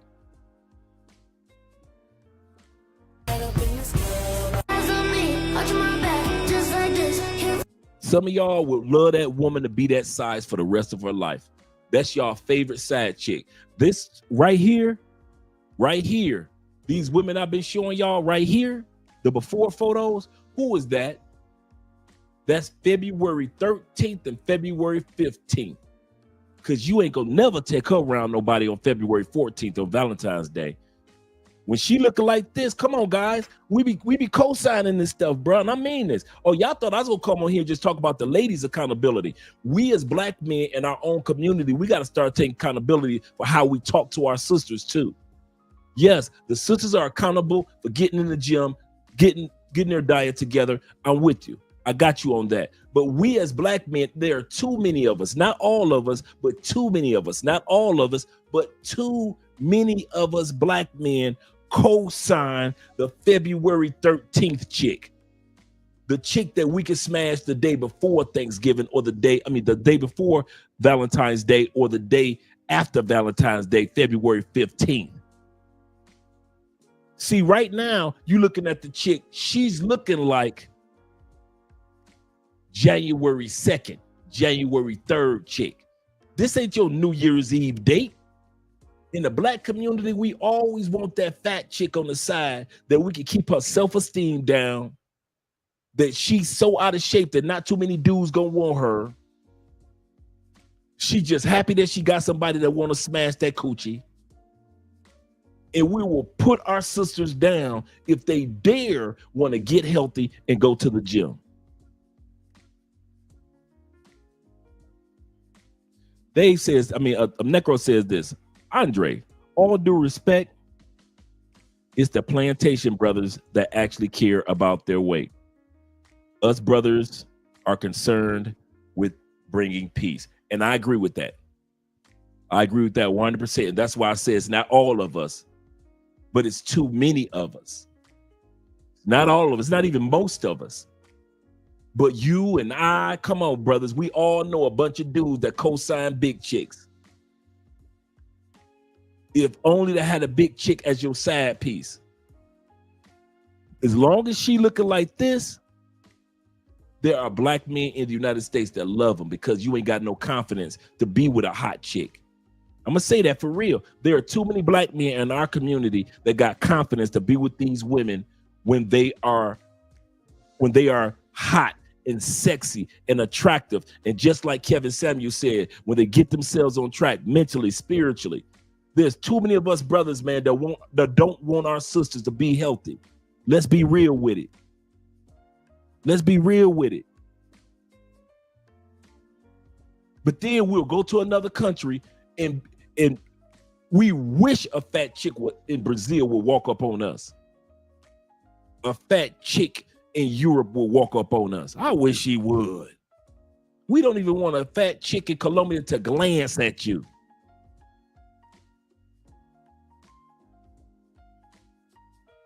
That's the part.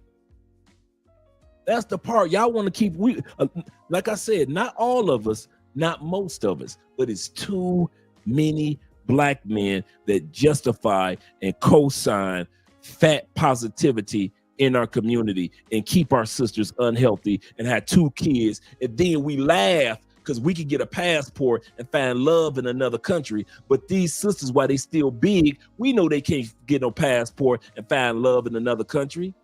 We know all them fat chicks that be coming to Cartagena in Colombia, they ain't gonna get no man. We know all them fat chicks that be going to Thailand, they ain't gonna get no man. As long as they looking like this, they ain't getting no man. But as soon as they do this, as soon as they do this,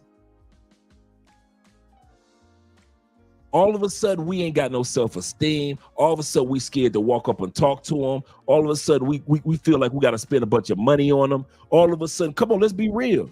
We feel like now they looking like this. We feel like, oh man, she probably a gold digger.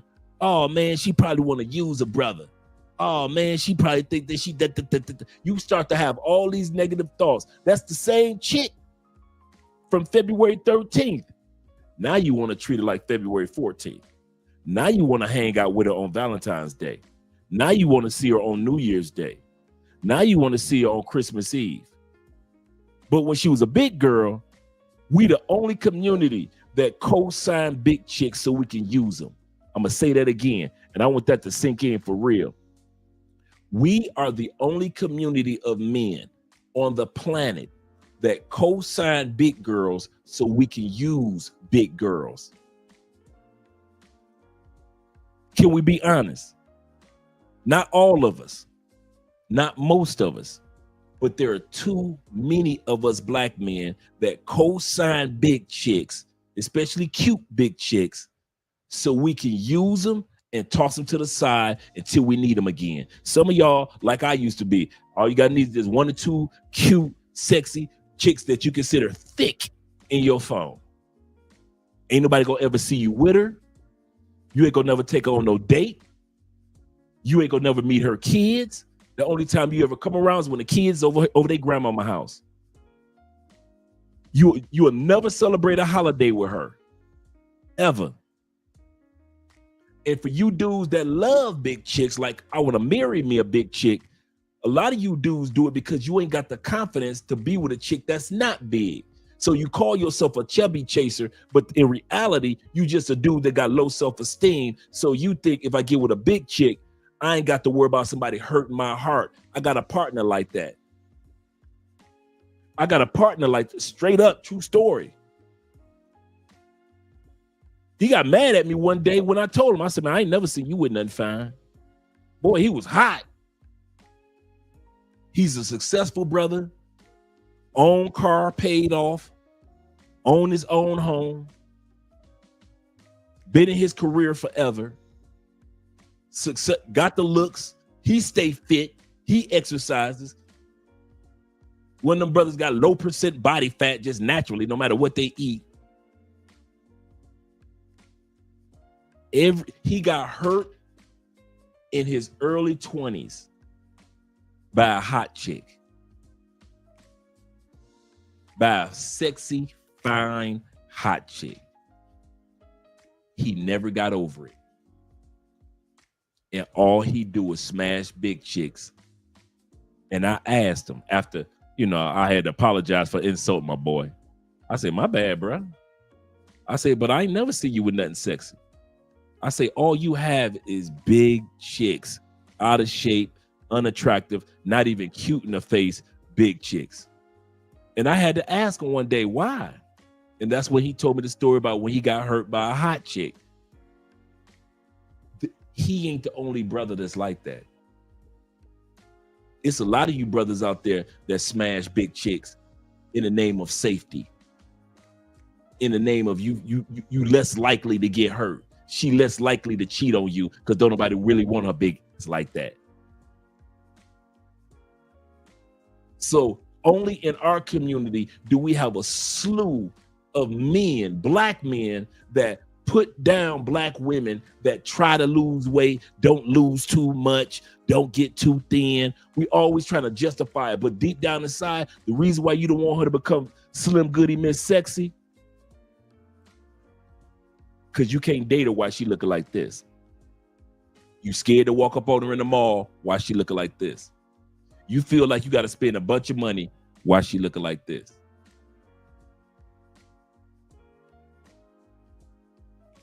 If I was lying, just tell me I'm lying. But we know it's a lot of dudes that got low self-esteem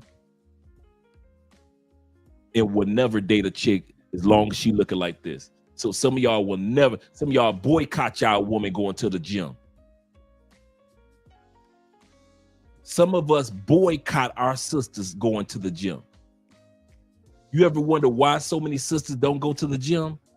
Because we as men don't even encourage them in masses to take care of their health. We'll look at the skinny white girl. We'll look at the curvy Latin girl. We'll look at the healthy Asian girl. But when it comes to our women, not in masses, when the last time y'all saw men on TikTok, Instagram, YouTube, black men encouraging sisters and telling sisters how proud of us we are of them for losing weight? No, but we got more videos of brothers on social media, Instagram, TikTok, YouTube, justifying our sisters being fat as hell and unhealthy and out of shape. You can find them. You can type blindfolded and you can find plenty of videos where brothers justifying sisters being fat, being unhealthy, giving you fat kids. Now you got fat DNA. You ain't even no fat dude like that. We never encourage our sisters to go to the gym, but then we complain about them when we get a passport and go to other countries. And we see all these women that are fit and looking good, looking sexy and happy and healthy, eating healthy. We hypocrites. That's why I say that. That's why I said that earlier, because I was going to bring it. Y'all thought I was going to be talking about the sisters, didn't y'all, huh? I'm going to get to them when it comes to accountability. Don't get me wrong. I got the accountability part waiting. But I did want to address this part. Stop doing that, black man. Stop discouraging sisters that lose weight, that get healthy. Stop doing that. That ain't cute. Stop trying to keep the sisters fat just so you can have you a fat side chick that ain't got no confidence in herself to leave you. I'm serious, dog. Stop doing that. That ain't right. That's gonna bring some evil in your life, man. You keep on trying to encourage sisters to stay fat just so you can smash them on the side. And all you fat chicks, if y'all think that we love y'all fat, we don't. We love you, but we don't love the fact that you unhealthy. We don't. All you fat girls with dudes in your DMs, all they trying to do is vie for you to be the next side chick. That's it. I'm here to tell you, sisters, we do not like y'all out of shape. We like y'all mentally, financially, spiritually, and physically healthy in all dynamics of your womanhood. In all dynamics of your womanhood. Don't you let these brothers try to con you into thinking that you look good overweight. You don't. At any age, at any stage. It ain't cute to be the big mama, the big auntie. That ain't cute. The big sisters. That ain't cute. We justify it. We love you, but we don't really want you. Big auntie, we love you, but we don't want you. We ain't trying to walk down no aisle with you. It's a couple of simps that'll do it, but we call them simps for a reason, sisters. I ain't body shaming. I ain't putting you down. That's why we laugh at Lizzo man. Why? Because we know. We know. We laugh at Stedman for being with Oprah all those years. We know what it. Come on, Stedman. She got the billions, dog. We know. At the end of the day, guys, I'm telling you, man, we gotta stop shaming our sisters when they trying to get healthy. That's all I'm saying. Let's enjoy some more sisters doing their thing. Watch these sisters doing their thing. Go ahead, mama.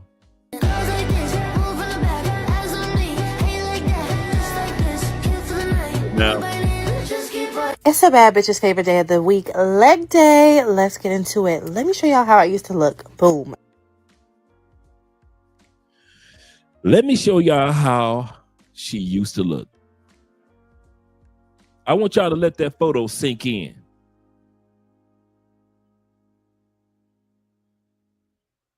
Let it sink in before you look her now. Now look at her now. And now I'm looking good, 75 pounds down. A lot of y'all ask me, Joy, how did you lose all the weight and you barely have any loose skin? Baby, I started strength training immediately. And I was 6 months postpartum and I realized, like, girl, you have gotten too big. It's time to stop breastfeeding. It's time to reclaim back your body. First thing I did to prepare was I built a freezer stash. From there, I went back to the gym that I used to go to before I had my son. It's called Effect Fitness in Atlanta, and they're known for having like one of the most intense boot camps. The room is heated. They do stuff on bricks, like it's crazy. But then from there, I chose the hardest instructor, hired him as my personal trainer, and I was lifting from day one. I was lifting 4 days a week, and I was also doing these high intensity boot camps. People tell you to just walk. No, you need to be lifting. I have not had any type of skin removal surgery, and another thing that helped is that I wasn't focused on rapid weight loss. I really took my time because slow and steady always wins. Sister says she ain't had no surgery. Race. Let's say it was BBL. Let's go back.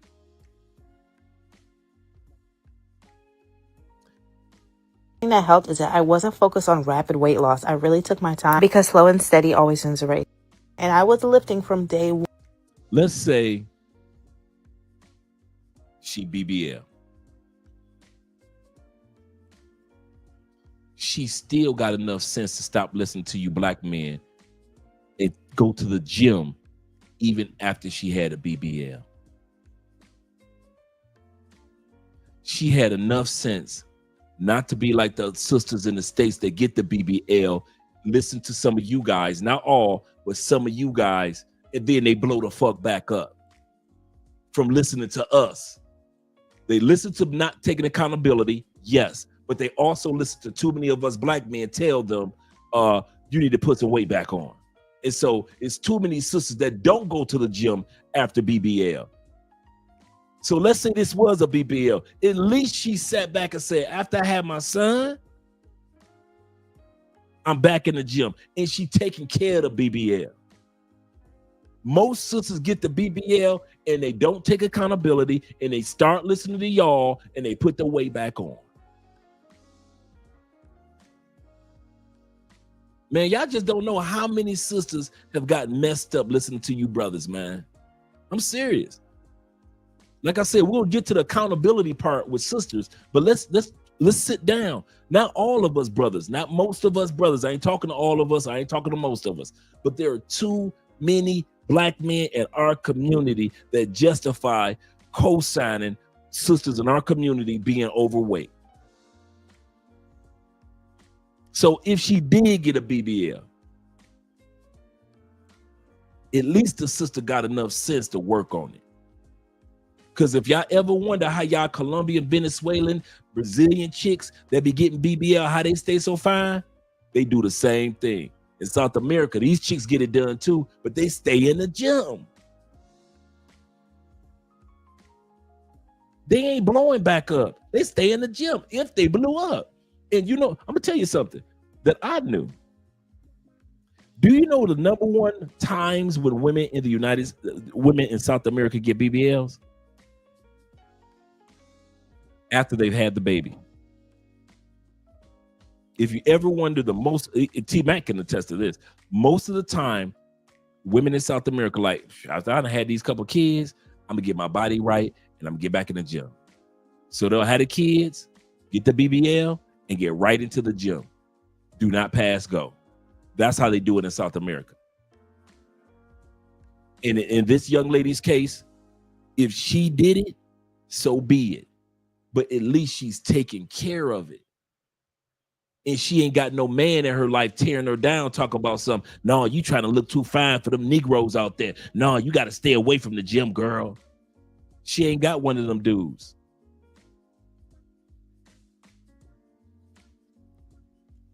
She ain't got one of them dudes. Let's go back to the video. I was lifting 4 days a week, and I was also doing these high intensity boot camp. People tell you to just walk. No, you need to be lifted. I have not had any type of skin removal surgery, and another thing that helped is stop. You are not from the community anymore. Don't say that. Guess what? You can go to another channel and enjoy their content. We don't even know who you are. Don't say that. We don't even know who you are. Far as we know, you could have been somebody that was released from the channel yesterday, day before. We don't know who you are. Baha Ray, we don't know who you are. Welcome to the family. Anything that we say on this channel is to let you know we always blend it with an international twist. That's why I'm talking about how us men are in the States and then how we behave in other countries. You notice how I've been doing that the whole show? Since you aren't from here, we show you how this works. On this channel, if you're going to watch this channel again, what we do is we take things that are taking place in the States, in Canada, in UK, where most travelers still live, and we put an international twist on it, because a lot of stuff that happens in the country of the United States don't jail overseas. And a lot of stuff that happens in the United States does jail overseas. Telling women to stay overweight is a stateside thing in the Black community.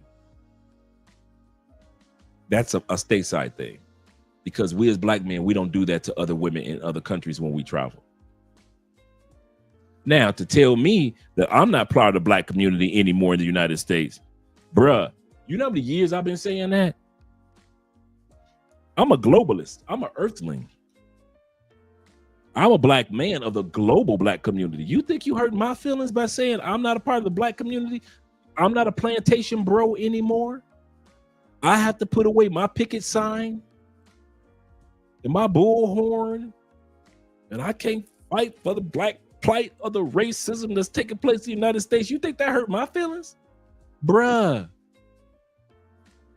I've, like many of the men in this comments, we have worked for years to get out of that negative, gotta fight for right, victimized Black community, always crying about everything Black community, waiting for reparations when your reparations is your passport if you use it right. Black community, that Black community where y'all got nothing but a bunch of fat dinkies.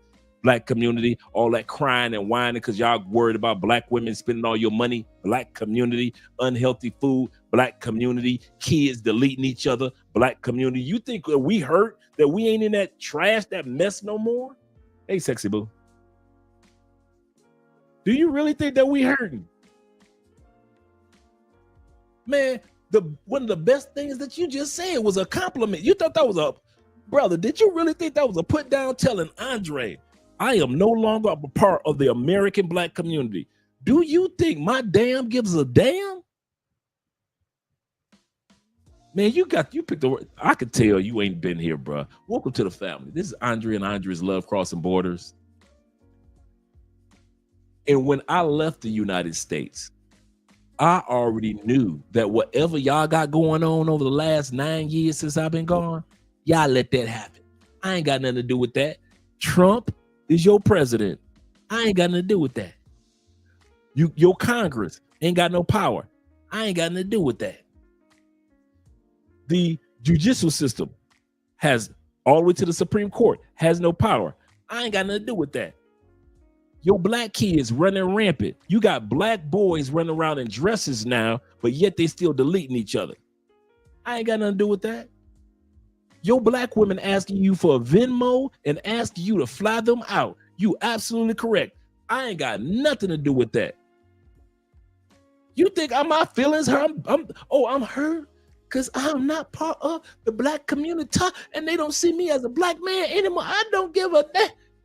Bruh. I do not care.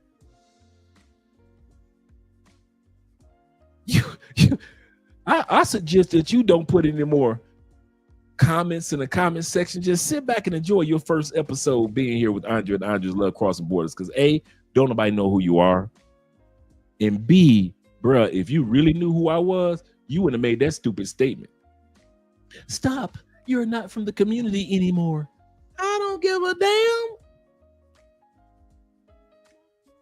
I don't give a damn about who you are. I don't give a damn about what you think about me. Man, dude. If you lived in Florida, I'm still 4 hours away. I'm across an ocean. You think I'll give a damn about what y'all doing in the States? My job is to help the guy that's on the fence, help the lady that's on the fence, whether they want to live in the United States or leave the United States. That's what this channel is. If you want to live in the States or leave the States, and you're kind of on the fence on what you should do.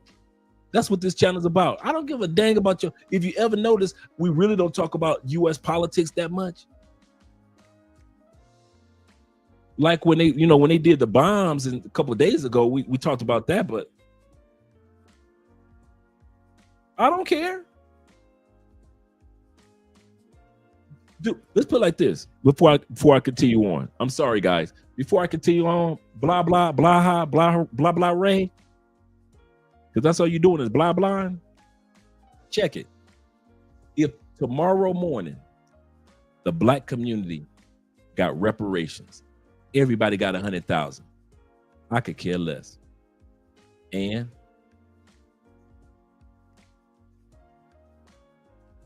if tomorrow morning the Black community had a kumbaya and all Black love was multiplied tenfold, I could care less. If tomorrow morning Black people decided that we're going to buy our own real estate, our own businesses, and by the end, in the next 5 years, we'll own 90% of businesses in the United States, I don't care. I have no opinion for or against what the Black community does in the United States. And I mean that. I want you all to hear this. I don't live in the States. I love the States. I'm from the States. My family's in the States. My friends are in the States. And you guys who I appreciate and I love are in the States. But it's not fair of me to even pretend like I got an umbilical cord to the States. I don't. When I left, I left. Just like when I was in prison and I ain't pretend on the phone like I was still on the outs. No, I wasn't on the outs. I was on the bricks. That's what we call it in prison, on the bricks. I wasn't on the bricks. I was in prison. And I did that 10 years in prison. So it is when I left the United States. When I left, I left.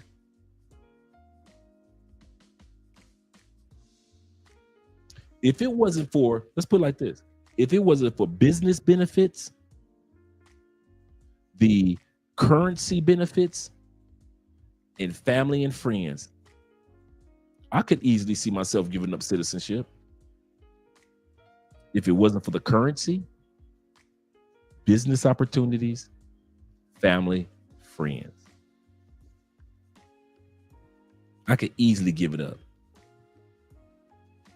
You talking to the wrong brother. I spent 10 years in prison away from the United States, in prison. Away from the black community, in prison.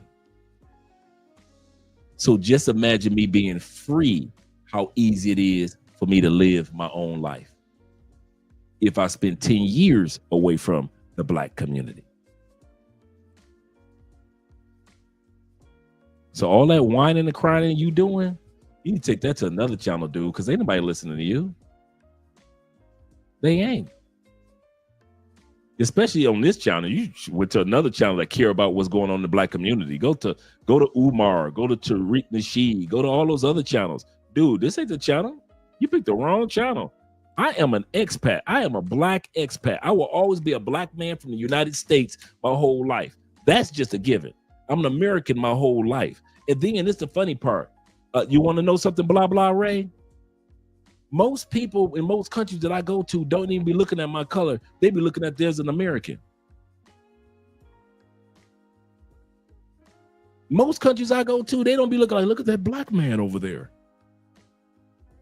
They be looking like there's an American. In the black community, I'm not treated like an American, am I? Blah, blah. Am I treated like an American? No. What am I treated like in the black community? A black man. What about in the white community in America? A black man. What about in the Asian community in America? A black man. I'm born and raised in America, but I'm not treated like an American in America. You're not even treated like an American in America. Most of these men on this panel aren't even treated like an American in America. If you're a white dude on this panel, they treat you like a white dude in the United States. If you're a black dude on this panel, they treat you like what? My brother, a black dude in the United States. You get your passport and you leave, and you notice that everybody talks to you like you an American. Whether they like Americans or they don't, you still get treated like an American.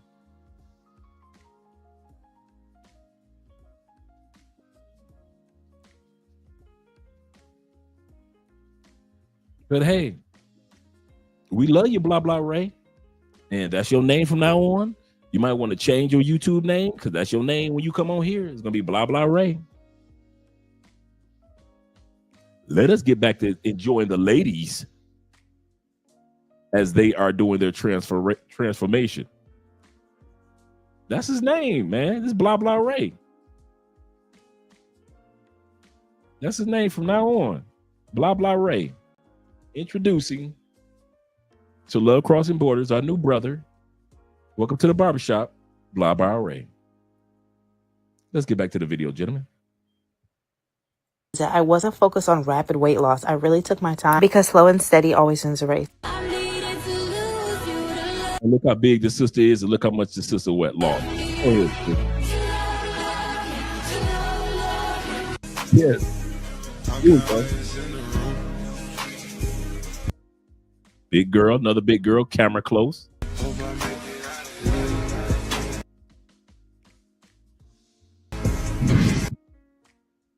Man.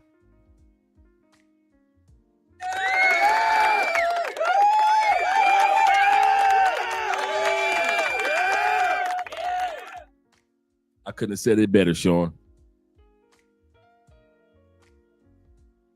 Man.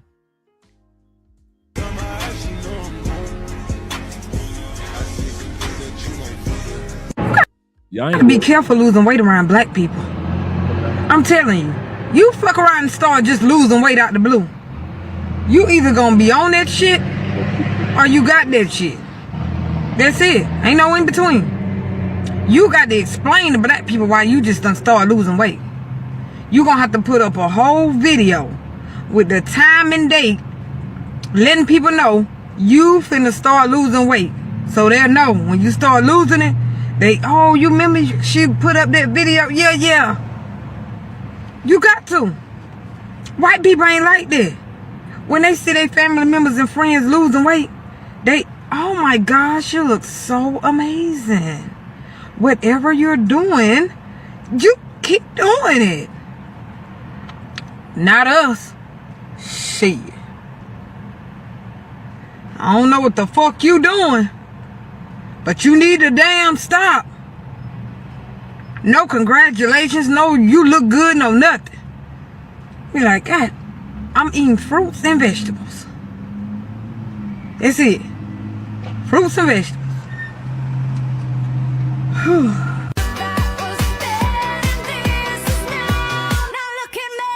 Come on now.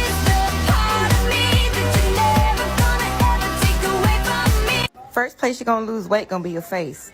So let's do a little face to face, shall we? When we start and where we at today. Come on, little mama. Come on, little mama. And we always want to discourage women from looking their best. That ain't cool. And I'm feeling good. Come on, look at the photo. She got the 9 chins going on. She got the 9 chins of the Shaolin temple going on.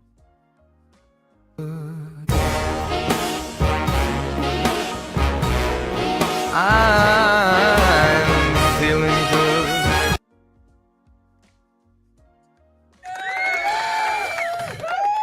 As long as they ain't listening to these negative, insecure brothers, not dudes like us, but the other brothers that are insecure, us secure brothers, we want our women to be healthy. We want our women to look good, feel good about themselves. But you insecure dudes, come on now. I've lost 100 pounds naturally. Sis say she lost 100 pounds naturally.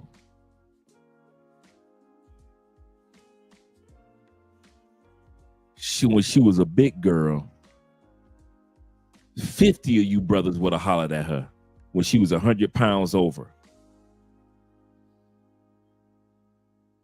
Now that she done lost the weight, I know plenty of dudes that probably wouldn't even say nothing to her because they think that she probably was a gold digger with some NFL ballers' wife. And she said, I lost it naturally, 100. And I want to talk to you about something.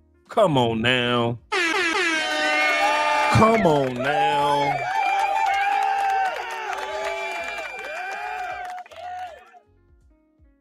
If I was a big girl, I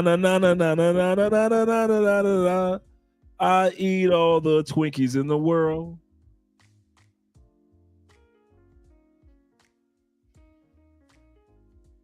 Bring that beat back, girl.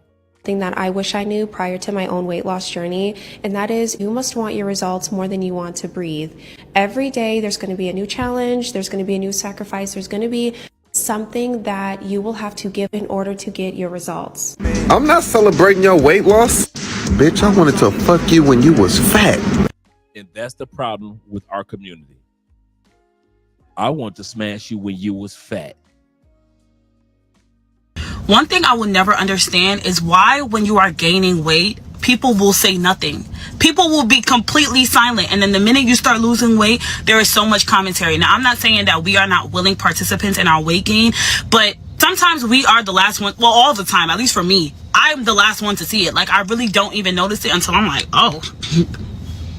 Nobody will say anything. People will watch you eat and eat and eat. And I'm, like I said, I am not taking any accountability off of the ones who are doing the bicep curls with the fork. However, when you start losing weight, that's when everybody is like, oh, don't get too skinny, don't start disappearing, you don't gotta lose no more weight, no, you good like this, no, thank you. So let me tell you something, sis.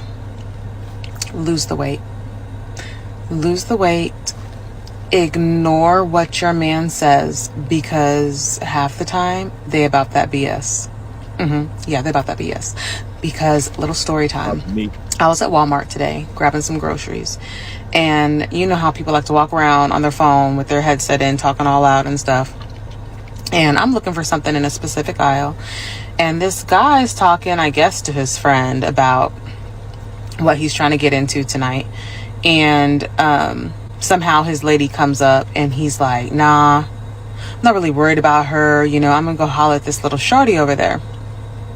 And so of course I'm nosy, so I'm gonna keep listening, because I'm nosy, whatever. So if I hear something interesting, I'm gonna, like, you know, poke my ears out and see what the tea is, even if I don't know them, whatever. And so he proceeds to say how he's gonna go holler at this other little shorty, whatever. I don't speak slang really well. And he's not really worried about his lady because she got all big and everything, and you know, she used to be cute, but now she all big, and he knows she is not going anywhere. He knows she not going nowhere. Because she got all big. I don't know who needs to hear this, but the weight will not just come off one day. You have to get up and do something every single day to get the weight off, at least 3 to 4 times a week. I walk every day and I've lost 50 pounds so far. So stop waiting for one day and start with day 1. Hey girl, you don't have cortisol face, you're just fat and it's okay. And instead of you just commenting on it, all the fitness girls like, oh my god, how did you do it? I want to lose weight. You know exactly what you need to do, because it's not rocket science. Everyone's been saying the same thing. You need to enter into a caloric deficit. You need to be counting your macros.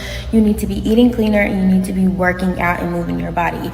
You just aren't consistent, and you lack discipline, and you just simply don't want to do it, and that's fine. But stop wasting everybody's time commenting. I know you're about to be like, oh, I don't have the time to work out, or I don't have the money to meal prep. There's people on here being like, let me show you how to meal prep for under $30. Let me show you how to meal prep for a week for $50. You can find the time. You find the time for everything else. I was just like you, coming up with all kinds of excuses, but it got to a point where I was tired of being fat, I was tired of my clothes not fitting properly, and I was tired of being unhealthy, and I found the time. I started waking up at 3 o'clock in the morning because it's the time that works for me, and I started meal prepping my foods on Mondays after work, getting it done, because sometimes you just got to get the shit done. At the end of the day, your why and the reason why you want to do it have to be bigger than excuses you make. So like, stop wasting your time, stop wasting everybody else's time, and just get the shit done. 3 of the best motherfucking weight loss exercises you can do. Y'all always ask me this shit and I've never answered it. So today we're gonna go through my 3 favorite exercises. Proven method. This shit works every fucking time. Number 1 is gonna be GET. Very basic and simple. You want to do about 3 sets of 12. Number 2 is gonna be the fuck off, okay? I don't know if y'all can read that. My handwriting is atrocious. You want to do about maybe 4 sets of 15 on this one, all right? And then last but definitely not least, yo ass, okay? This is where you want to push yourself to failure. You don't want to put a limit on this. And I promise you, y'all follow those 3 exercises. It is proven to make you lose weight. I've used it with every fucking client, and before you know it, the weight is gone. It's almost like magic.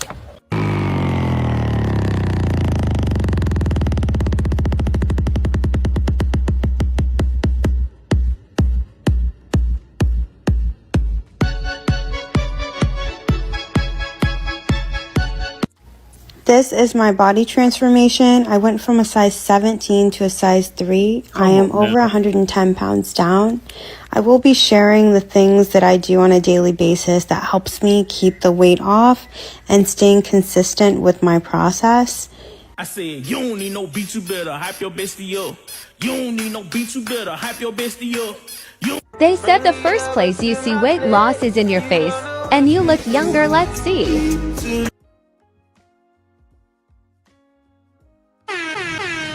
As you can see, even the chocolate sisters getting it in. Even the chocolate sisters taking care of business. As long as they don't listen to y'all. Well, not us, but don't listen to the brothers that try to tell them, stay fat, stay thick.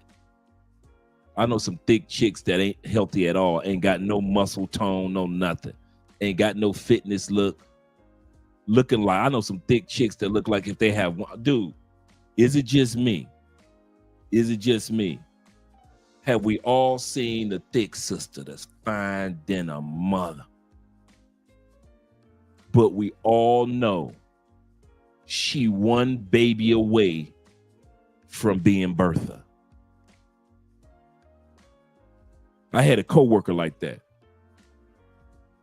All these dudes are trying to smash.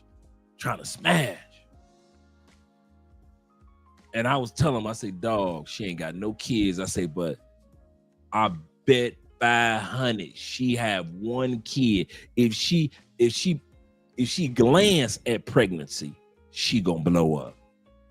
Dudes told me I was crazy. I said, all right. Maybe like a year and a half into the job, she ended up pregnant. She had the baby. Umbrella girl. Blew up like an umbrella. Ain't never lost that weight again. These the chicks that be talking about, I got baby weight. But that baby 23 years old. How you got baby weight and that baby 23 years old?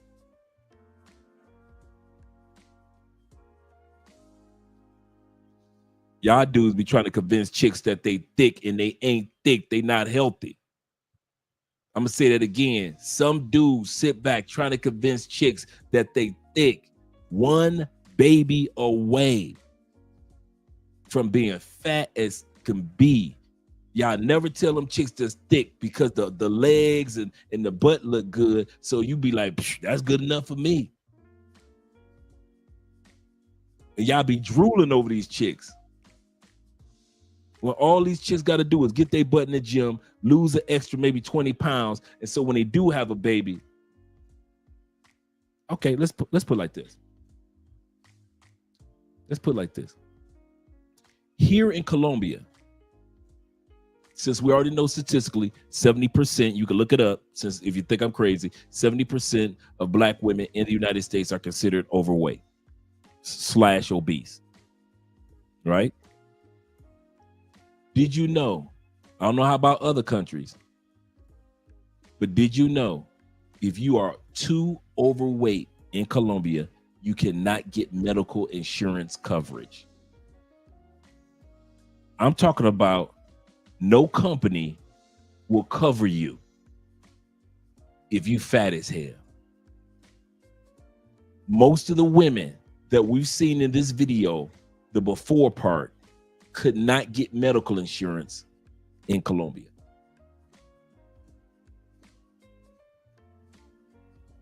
That goes for men too. If you're a fat dude and you call yourself trying to move to Colombia, you better lose that weight if you want to get medical coverage insurance that is covered here in Colombia. They do not cover fat people. They will tell you to your face, lose the weight, and then you can get insurance. In other words, unless you lose weight, anything that ever happens to you in Colombia come out of your pocket, big boy.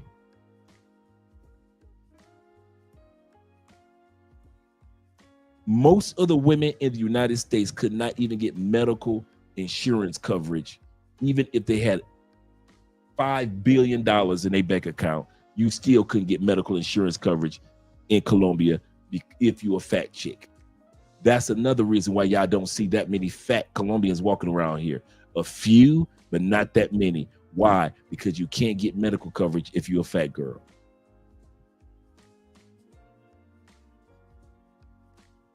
The other thing is, doctors in Colombia will tell you, if you're a fat girl, do not get pregnant. They will tell you, lose 15, lose 20, then have a baby. Okay, why do y'all always wonder why Colombian mothers are so fine? Have you ever taken a minute out and think about, man, all these women in South America that got kids be the finest ones, don't they? They all ain't got surgery, do they? Why are they so fine? Because the doctors have told them, get your health on track before you even have that baby. As soon as you find out you're pregnant, girl, make sure that you're on track. So after she had that baby, she looking great. Stop me if I'm lying. Some of the finest women that you ever seen in your life are some of these mothers in South America. Somebody's mama in South America, fine as hell.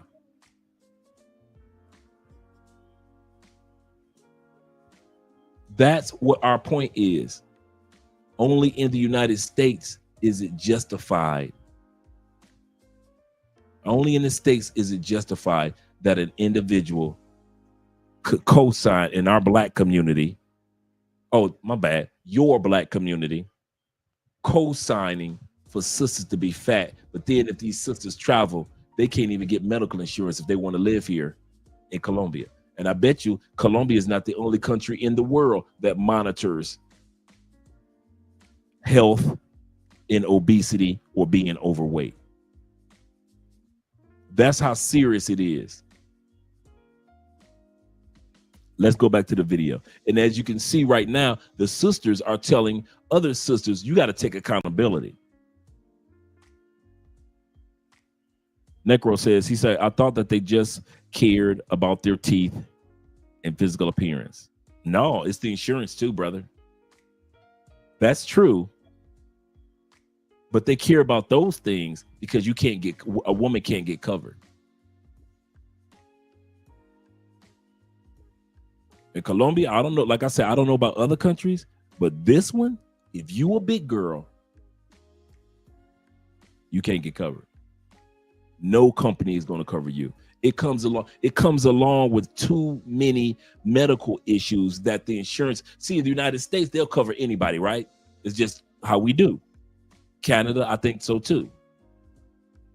But think about how much insurance companies have to pay out because a person is obese and now they got diabetes, or you don't have to be big to have diabetes, or they got high blood pressure, or because of this, or because of that. And all that stems with that particular individual young lady, stems from her having overweight, but she can still get insurance coverage. So, but the insurance companies in South America, like, we ain't even going through that dance.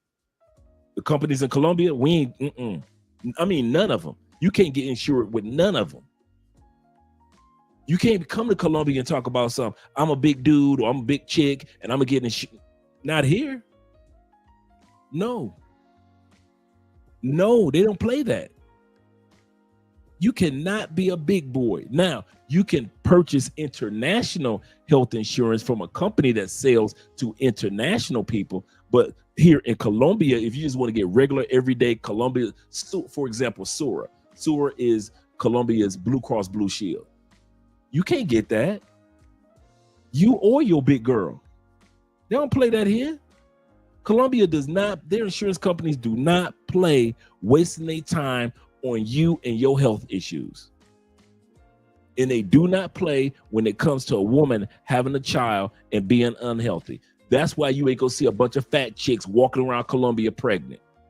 I'll say this again. Ain't nobody running up in fat chicks like they do in the States, getting fat chicks pregnant and having babies. Not in this country. No. That's y'all black community. You know, I've been kicked out. I've been officially kicked out. So that's y'all. You know, blah, blah told me you got to get out. So I'm listening to what blah, blah Ray say. He said, I'm not in the black community no more. I'm just a regular American. So I'll take that. I'm an expat American, an immigrant in Colombia, technically. And I have been banished from the black community in the United States. Like, my damn's supposed to still give a damn. But yeah, a lot of guys don't know that. So if you come to Colombia, you talking about getting a visa, you better lose some of that weight, guys. Because you're going to have to get international health insurance just to get the visa, which is cool.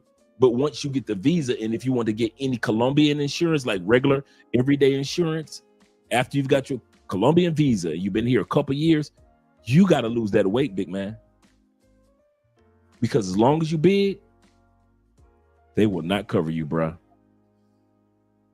They will not cover you at all.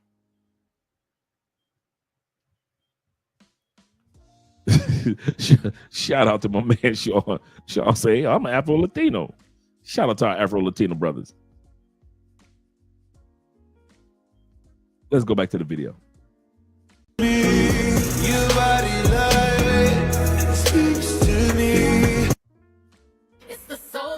Look how big our sister is. Cute face. See, these are the ones that y'all always try to keep big. The ones that are cute face, but they big, so you keep them in the dark where nobody know that you knows her.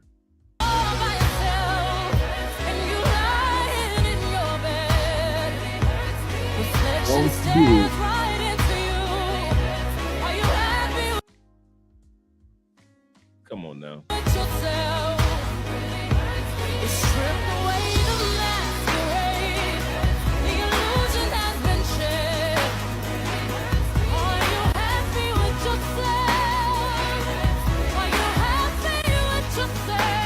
Come on now. Come on now. She went from being the big girl in town to being a babe. I said, you don't need no beat, you better hype your bestie up. You don't need no beat, you better hype your bestie up. You don't need no beat.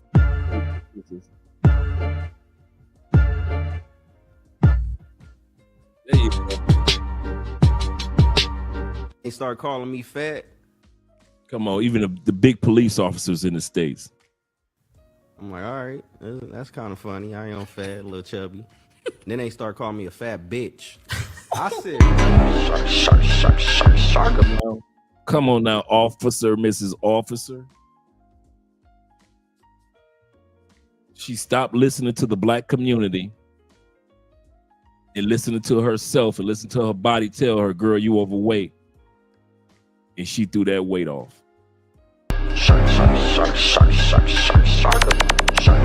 Even as a kid in Mississippi, I was always the fattest kid in the class. You know, I got teased a lot. I didn't know how to stop eating fried chicken, bacon and eggs, desserts like cakes and pies.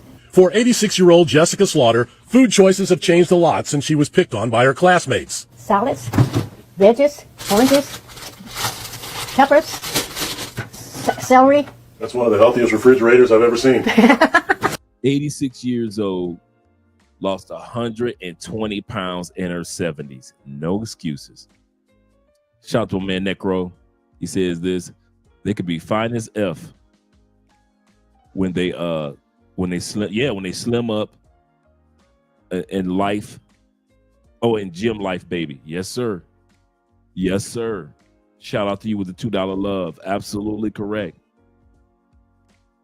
Shout out to grandma, man. 86 years old. It's like the old saying that goes, I've seen fat people and I've seen old people, but you rarely see old fat people. Fat people don't live that long. That's why you will see fat people in the United States. You will see old people in the United States, but you rarely see old fat people. You'll be seeing those fat people at 86. When the last time you saw somebody fat hit 100 years?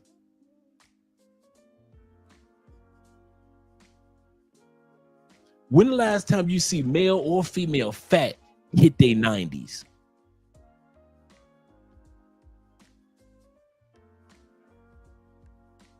Rare.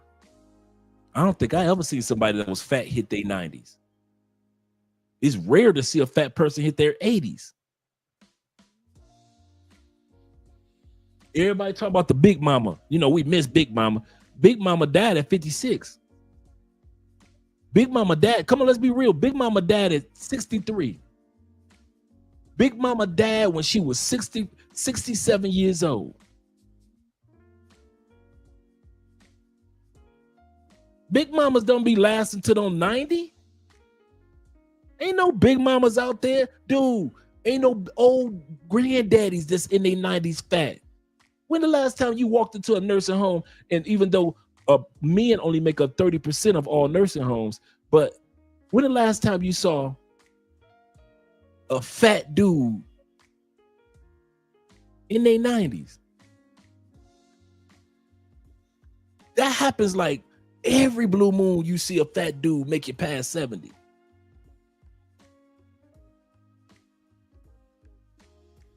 Like the saying goes, in the United States, I've seen fat people and I've seen old people, but I've never seen old fat people.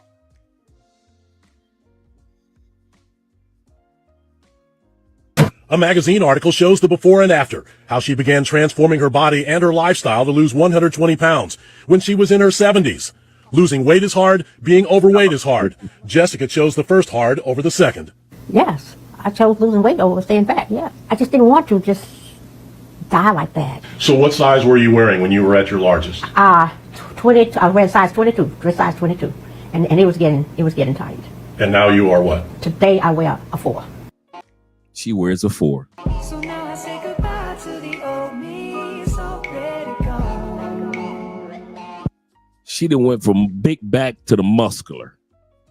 She went from the big back to the muscular. And I can't wait to get you home. Just to let you know you are. Because you know in a moment they could all Come on, man. Top of money.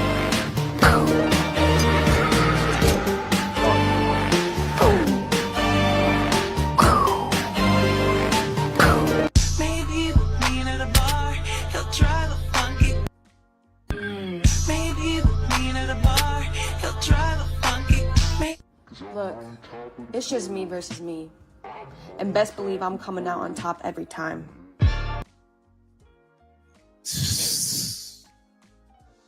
If y'all don't shut up and let these sisters go to the gym like they supposed to. Stop trying to tell these sisters that you look good fat. I mean that one. There are very few times in life when I tell black men to shut the hell up. I'm gonna tell you now, shut the hell up. Stop telling our sisters not to go to the gym. This sister, come on, we're gonna bring that beat back. This sister did a metamorphosis. Look, it's just me versus me. And best believe Showing you the big back. She's showing you the snacks. She showed you she had a big back in the snacks. I'm coming out on top every time. Look, just stuff in her face. Big back in the snacks.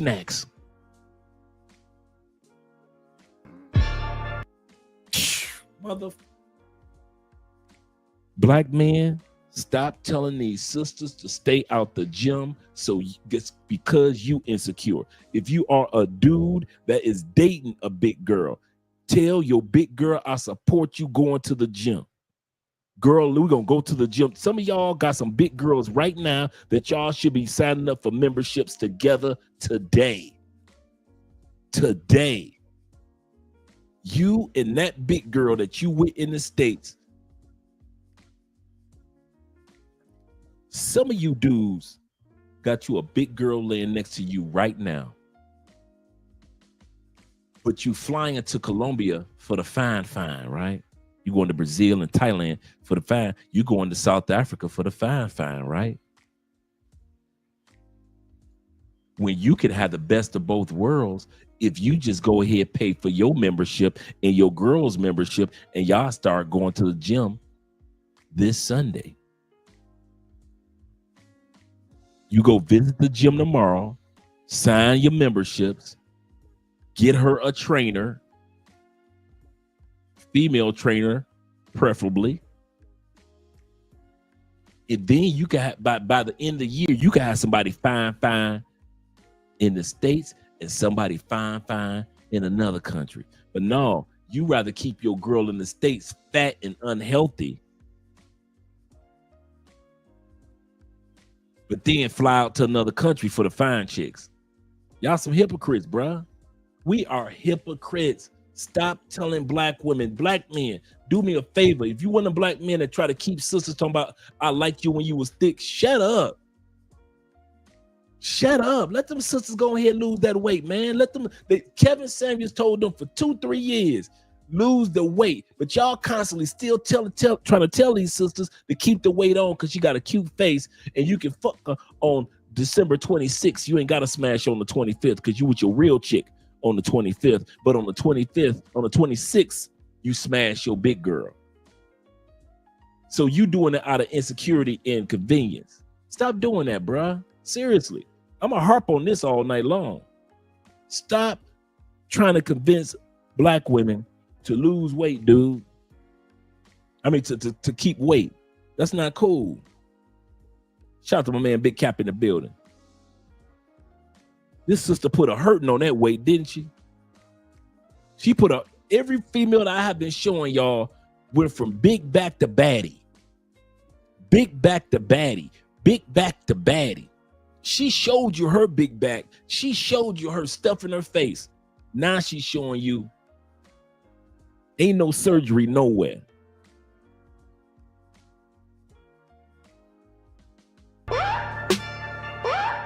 Man, come on, man.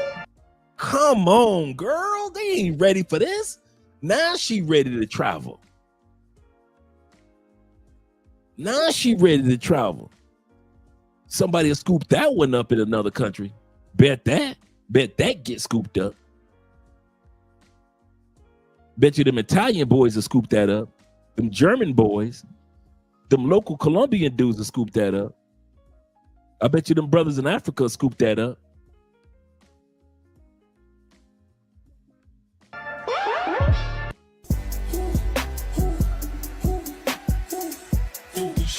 Come on now. Even the Slim Goodies could get in the Slim Goodie on. Even Miss Mama would have got her Slim Goodie on. See, y'all would have told her this. See, this is how it works in the United States. See how little mama got a big back? And best believe I'm coming eating her snacks. out on top every time. I ain't ready. Y'all would have said that this is fine. See, black men in the United States, y'all would have said that was fine. It would have told her to stop going to the gym. Stop me when I'm lying. Y'all know y'all would have did that. Y'all would have told that sister right there, she fine. Oh my God, girl, you sexy. Oh my God. You would have told her she was cool. She got a fat behind. She got thick thighs. You would have told her she was good enough. Come on now. She ain't had no stomach. She ain't had no stomach. Y'all would have told her to stop right there. And that's the problem. Stop telling women to stop when you think they should stop because your community full of fat chicks. I'm going to say that again. 70%, over 50% of women in the United States that are of the black community are considered overweight or obese. Actually, it's up to 70. But at the end of the day, when they start losing the weight, y'all will still tell them, that's enough, girl. You ain't got to lose no more. Stop saying that to sisters. Now look at her. Slim Goody. Slim Goody. We got to have some Slim Goodies in the world. Everybody can't be walking around with a fat rump, with a fat back. Some sisters want to get their Slim Goody license. Some sisters want to get their Slim Goody license. Some of y'all ain't never had a Slim Goody in your life. You ain't never touched a woman where you could just really embrace her waist with one arm. Some of y'all ain't never had a woman that you can embrace her waist, that you could just grab her waist with both hands and it just fit just right in your hands. Some of y'all ain't never felt that a day in your life. Joseph said, I lived in the Philippines. He says about 85% Slim Goodies.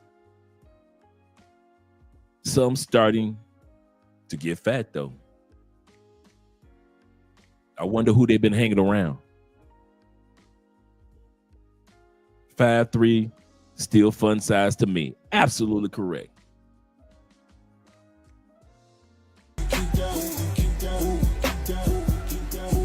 I had someone tell me I fell off. Ooh, I needed that. And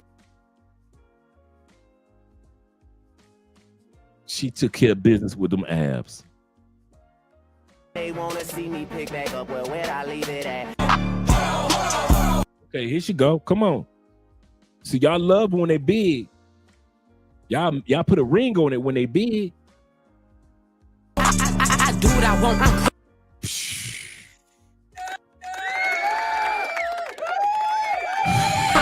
Don't follow the rules, I'm real. No, I stand out, I'm special. I'm stand up like hell. Oh God, you a bum ass, you mess. Don't stall me, I'm pet. Lying in the I'm red. I don't pick and choose. It's up with whoever. All my diamonds hurt, and all these members certitude. Come on now. Smiling in my. Y'all ever notice how the black community has normalized being unhealthy? Like, no, seriously, let's be adults. Let's be mature about this and have an actual conversation. High blood pressure and diabetes is running rampant amongst the black community, and it's mainly because of how we eat. Don't get me wrong, I'm black. Soul food is delicious. It's called soul food because it's like the flavors. It hits in your soul. It really tastes delicious. But it's another reason that it's called soul food. It's called soul food because it's going to send your ass to an early grave. The way black people cook their food is just so much oil and grease and fat and salt and sugar. Why do you think the cases of high blood pressure and diabetes is so fucking high amongst the black community? And another thing about that really just grinds my gears is that we get this generational curse passed down to us. Oh, it's just in your DNA. It's just in the family that we got high blood pressure and diabetes. Bro, that is fucking bullshit. Maybe 1 or 2% of families actually have that in their genetics, in their DNA. The vast majority, that is not in your family. Y'all all just eat like dog shit. That's what runs in your family, is a shitty fucking diet. So what should we eat? Our diet needs to be more plant-based, green, water, R.I.P. because our bodies are like plants. Before changing my diet, I was in the hospital maybe 4 times a year, 5 times a year. I switched my diet for 5-6 years straight, never got sick. And it's like a hard subject to put out there because correct, Lewis. It makes it seem like you like a racist or something like that. People like to throw that out there. Oh. But nah, African people need to know what our diet is and how to survive in this world. Food has intentionally been used as a weapon. I mean, you look at the Greenwood food blockades that were used to punish civil rights activity, literally cutting off food supplies to black communities in the 1960s for the audacity to try to register to vote. And so I actually don't think it's an accident that our schools, our urban schools, our prisons are filled with these highly processed foods, because a population that's not well is not going to resist. You know, if I'm not feeling well and I'm dealing with diabetes, kidney issues, I'm not going to show up for a town hall and tell my senator what they should be doing. Right. And so I don't think it's entirely an accident, but I do believe it's not just farmers who are responsible for the solution. It's obviously everyone in the food system. If you look at the civil rights movement, it was black farmers who were really the backbone. They provided all of the land, for meetings, for, people gathering to live and stay while they were doing voter registration campaigns. They provided the armed protection. They leveraged their land as collateral for bail money to get people out of jail when they were locked up. And so quite literally, you know, it's not like you could rent the Sheraton for your NAACP convention in Mississippi. So the black farmers were the ones who provided the material sustenance for that movement. As one of my elders, Baba Halfkenny, would say, without black farmers, there would be no civil rights movement. And so I think about owning our own land, our own businesses, as really the basis, not just for our material health, but also our capacity to resist and our capacity to make ourselves free. So America has this obesity problem that is actually crazy out of control. And I'm not going to go where you think I'm going to go with this. What I will say is this. I don't think that people understand how hard it is to actually stay in shape in America.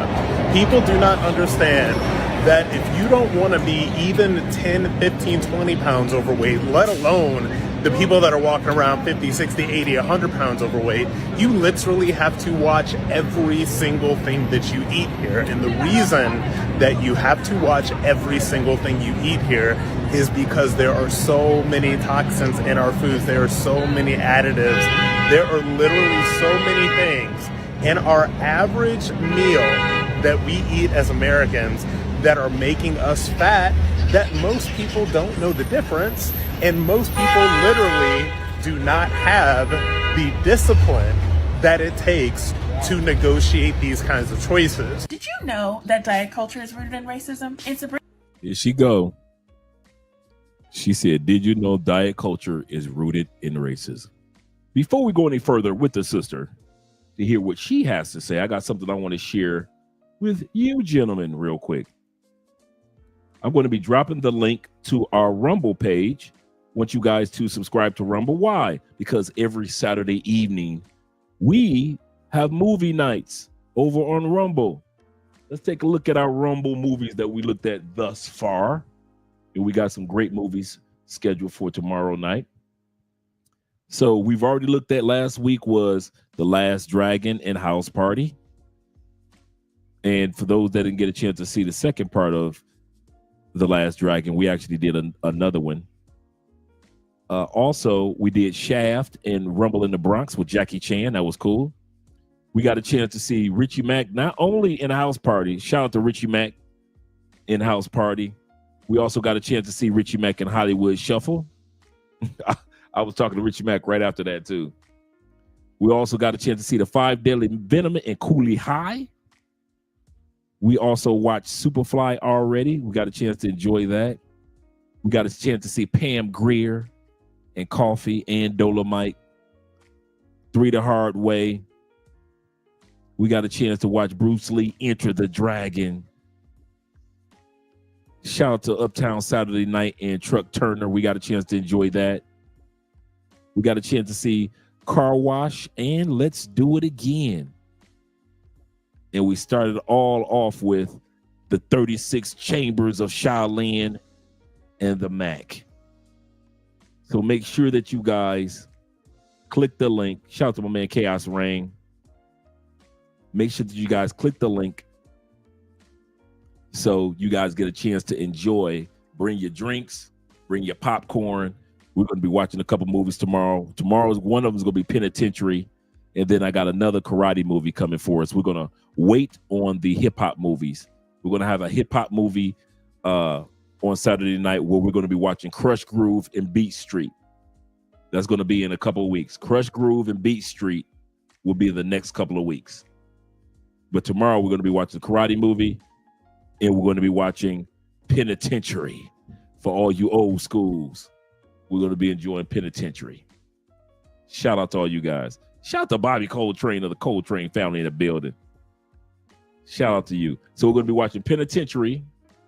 Some of you guys have never seen Penitentiary. Penitentiary is about a brother that got locked up for a crime that he really didn't commit, but they had boxing in the penitentiary and all the stuff that he had to go through in penitentiary. And then I got another really good Kung Fu movie for us. I might pull out a Bruce Lee tomorrow.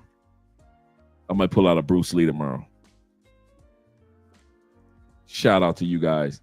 But we always have fun on Saturday evenings. If you don't have anything to do on Saturday, you can hang out with us over on Rumble. And if you can't watch it on Rumble, you can always pull it up on Love Crossing Borders on Facebook as well. So on Rumble and Facebook is where we watch it. Shout out to you guys. Now let's get back to the video. Fear in the Black Body, she explains that back in the 1600s, during the rise of the transatlantic slave trade, white Americans. So she's talking about a book by another black female, probably was a black female big girl, called Fear in the Black Body. And white Europeans needed to justify enslaving and oppressing Africans. So they started spreading the idea that being flat and black was sinful, and that being thin and white made people racially.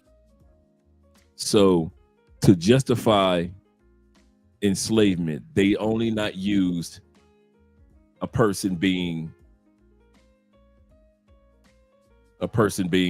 black with racial disparity. Then she said they justified it by using weight as racial disparity. From the photos that we've seen when photography has come about, how many of y'all seen any photos of all those black and white photos that we saw of ex-slaves or people that were slaves at a certain time period, the Harriet Tubmans? Have we ever seen a photo of a fat slave? Now, she just said that they used the bigotry of saying being fat and black. Well, that's beneath us. How many fat people do you know work in the heat of Alabama and Mississippi, in Texas, in them cotton fields, and they obese? How many obese people or fat people do we know would have survived sun up to sundown, picking cotton, and you obese?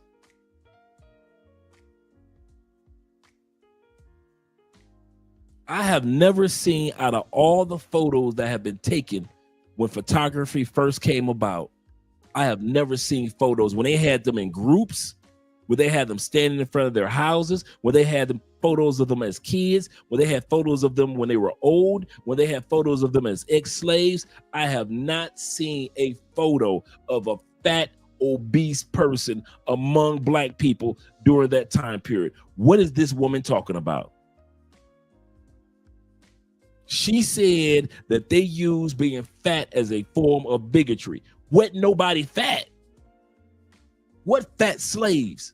What were slaves eating to make them fat? How many times a day were slaves eating to make them fat? When were slaves able to sit around and put on weight like that? They only were able to put on work weight, enough weight to work.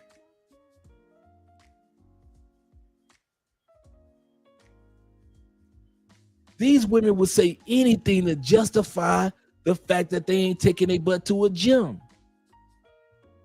I've never seen a photo of a fat slave, ever. Not saying that they probably weren't any, but they ain't showed us none. And morally superior. This led to our modern health and beauty standard, which are centered around white bodies and features. Pretty messed up, right? Hey bro, I done seen it all. I just got on this app and seen some lady talking about diets are racist. What?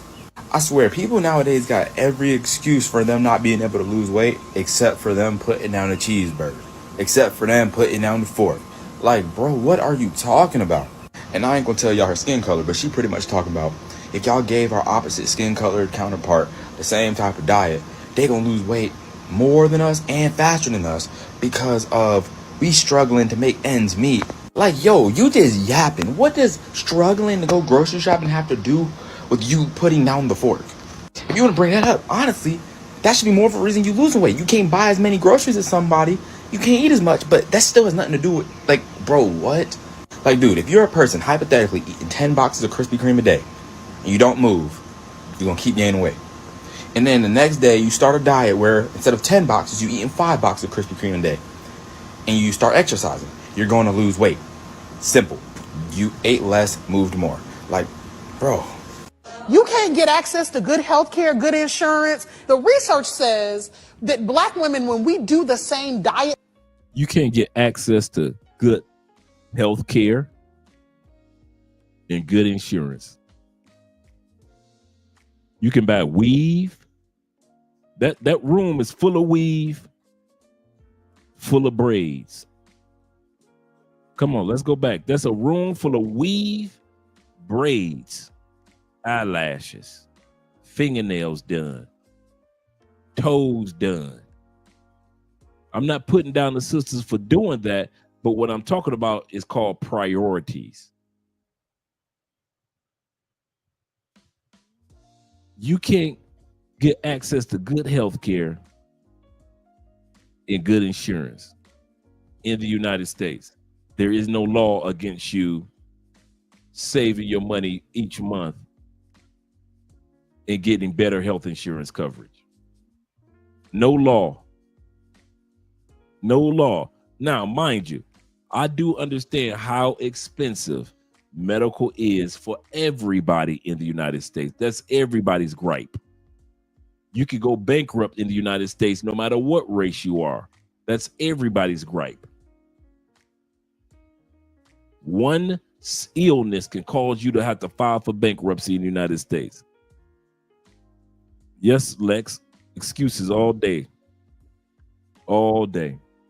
Healthcare, good insurance. The research says that black women, when we do the same diets as white women, we lose less weight and we lose it slower. Okay, let's say she's right. Let's say black women doing the same diet as white women doesn't work. So there's no such thing in human history as a diet that works for black women. All these Afro-Latina women, they ain't running around big as horses. Why can't we try those diets? All those Brazilian women that ain't walking around looking like horses, why can't we try their diet? All those beautiful sisters that are Cambodian, Why can't we try their diet? How about all the sisters in the Middle East and all the sisters that are in Ethiopia? Why can't we try their diet? There are so many countries of women that are of color that ain't big girls. Why don't y'all try the other sisters' diet? This is just an excuse. No accountability at all. So let's say the white girl diets don't work. What about the sisters in Ethiopia? You ain't gonna try their diet? The Afro-Latin diet. You ain't gonna try their diet? The sisters that are in Europe, you ain't gonna try their diet? They ain't walking around looking like big girls all over the place.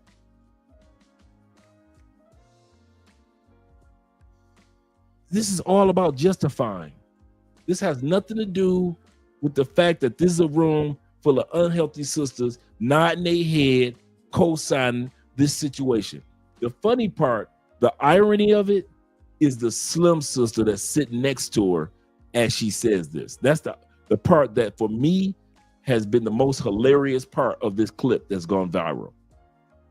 Not what she said, but the fact that she got a slim goodie sitting next to her while she says this. Even when we're following the diet than our white women counterparts. And what public health practitioners think is that our stress responses in the body change our metabolism. It's literally that the racism that you're experiencing and the struggle to make ends meet actually means the diet don't work for you the same.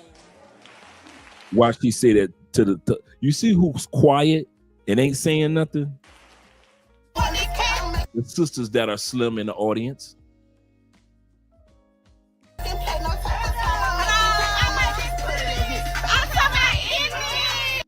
Come on now, sis. You ain't got to do it to them like that.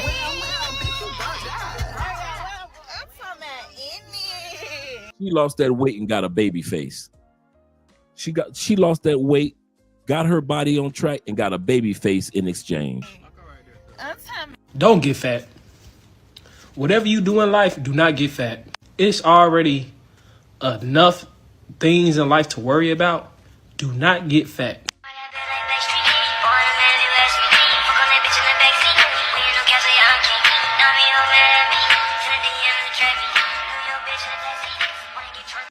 Before she goes any further, let's go back. It's already enough things in life to worry about. Do not get fat. Yeah, a lot of y'all would love them like this. A lot of y'all would. A lot of y'all love him like this. A lot of y'all love him like that. She thick. She ain't nowhere near healthy like she want to be. She's nowhere near the size she want to be. The jeans don't fit her like she want to fit. But because she listening to the few black men in the community that's telling her she thick, she could go on TikTok and dance.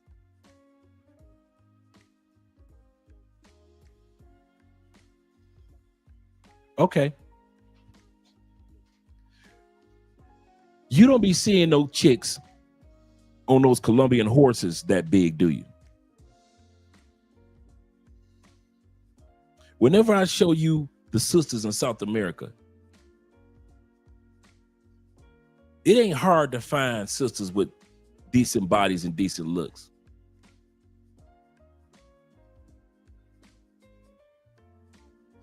Because in South America, they ain't telling these women, you look good on TikTok.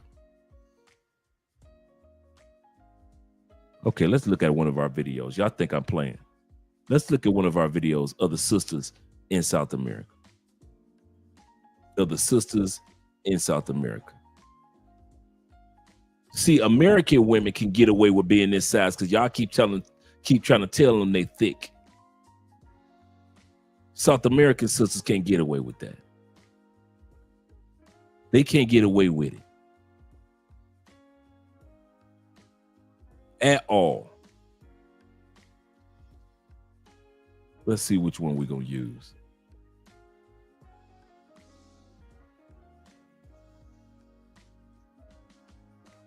We'll just use this, the Afro-Colombian, the curly chicks.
I didn't have to look all over the place when I created that video.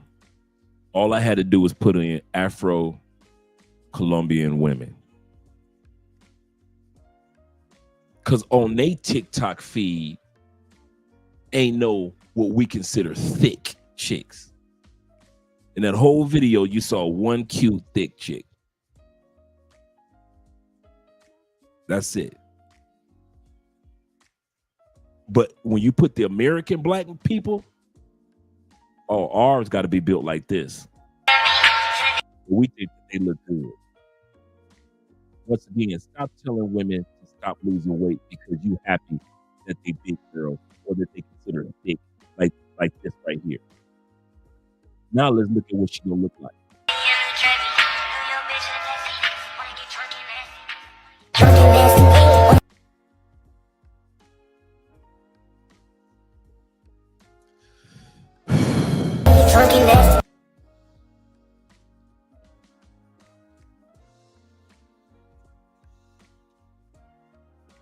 Y'all ain't ready. I have to touch on them. Face card screaming, trap me with a baby. Come on, Oh, you rich but you don't trick. Get your license on. Get your Slim Goody license on. It's crazy. She says bullying me for being skinny while on a weight loss journey is crazy. Somebody got to get a Slim Goody license. Why not her? Welcome back to another episode of Baddie Bites, where I share with you my favorite meal preps. And did somebody say a meal prep that involves no cooking? Sign me up for these adult Lunchables. I got some carved ham and turkey from the deli section. I added some Colby Jack cheese cubes, and I also did some gluten-free crackers. I love these because they're so customizable. I was able to do some Greek yogurt. I added chia seeds, and I'm not even gonna lie, I went to go add my fruit, and all of my fruit was old. So it's time to make a grocery store run. I boiled some eggs. I put those in there, and I'm going to top those with sriracha and everything but the bagel seasoning. And then I topped my yogurt with some honey for a hint of sweetness. These were so easy to grab and go. Not going to lie, I was so shocked at how filling they were. Let me know if you try these recipes. Love you. Okay, bye.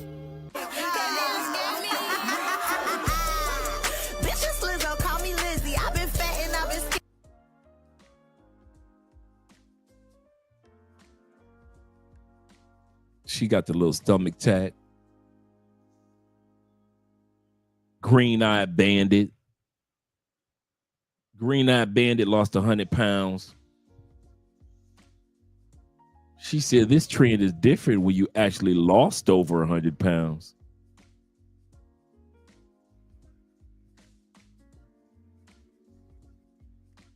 Y'all ain't ready for these type of women. Y'all ain't ready. Y'all rather these sisters stay fat and unaccountable. Any bitches still ain't fucking with me. Never. Bitches Lizzo. And I was like, of course I'm crazy.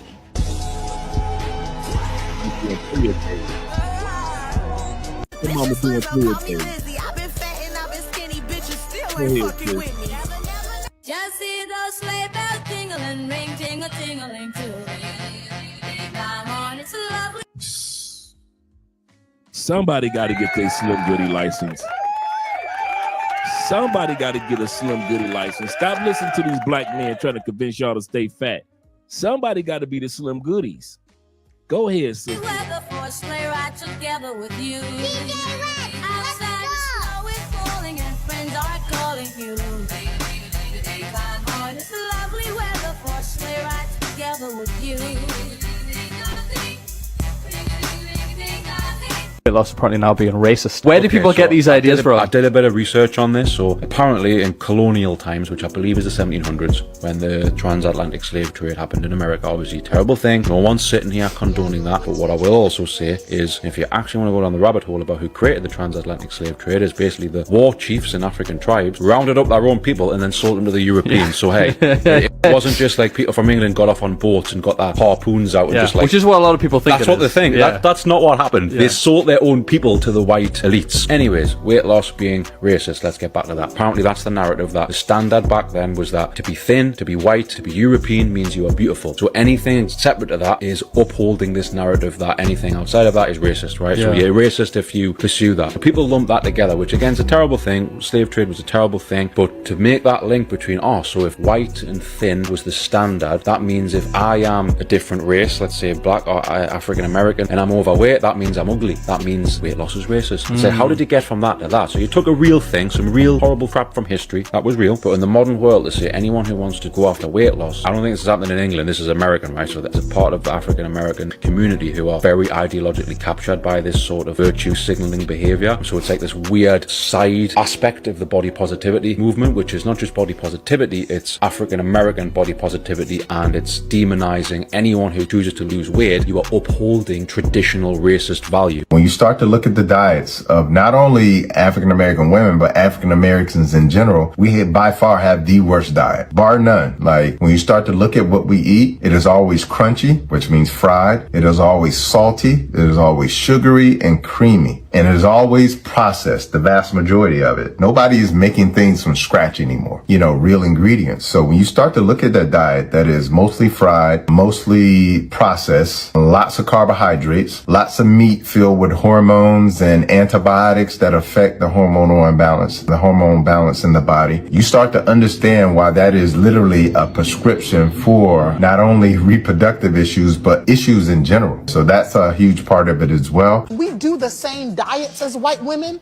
we lose less weight and we lose it slower, even when we're following the diet, than our white women counterparts. It's literally that the racism that you're experiencing and the struggle to make ends meet actually means the diet don't work for you the same. This is a perfect example of two things: lack of self-accountability, and one of the reasons why I always say diets don't work. First one is people will always find something else to blame besides themselves. And two, there is no one size fits all for nutrition. Everybody is different. Everyone has more muscle mass. Other people work more than others. Other people are on their feet more. It all really depends. There's so many variables to this. And that's why I always say calories in versus calories out. You can't compare yourself to one person versus the other person because you guys are just completely different. So no, diets are not racist.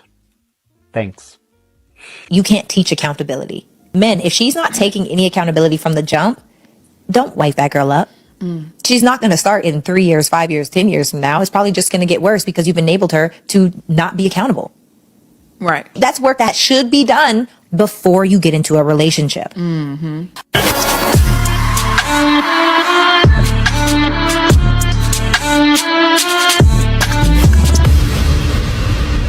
Women refuse to accept accountability and would rather cry, walk away, walk out the room, block his number, whatever, because we rather do that than take accountability. Right. This is the part men don't understand.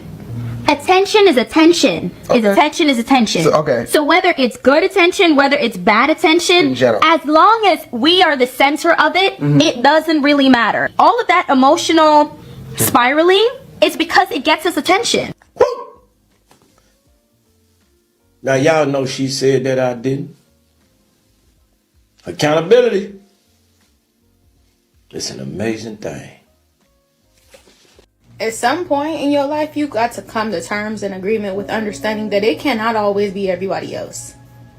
It cannot be everybody else that's the issue. You cannot keep attracting these same type of experiences and people in your life and think that everybody is the issue. Oh, everybody you come across is the problem? No. When you gonna sit here and take a look in the mirror and really be responsible? When you gonna take a look in the mirror and actually be accountable? And take the punch that you need to, right? Look in that mirror, because something ain't lining.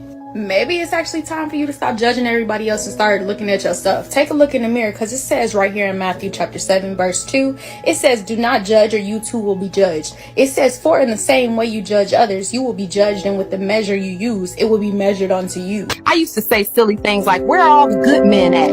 Until I started taking accountability. Now I know I'm just an ain't shit ass bitch. Maybe I am the problem. Maybe I am the problem. Maybe I am the problem. Watch this and we're gonna talk about it.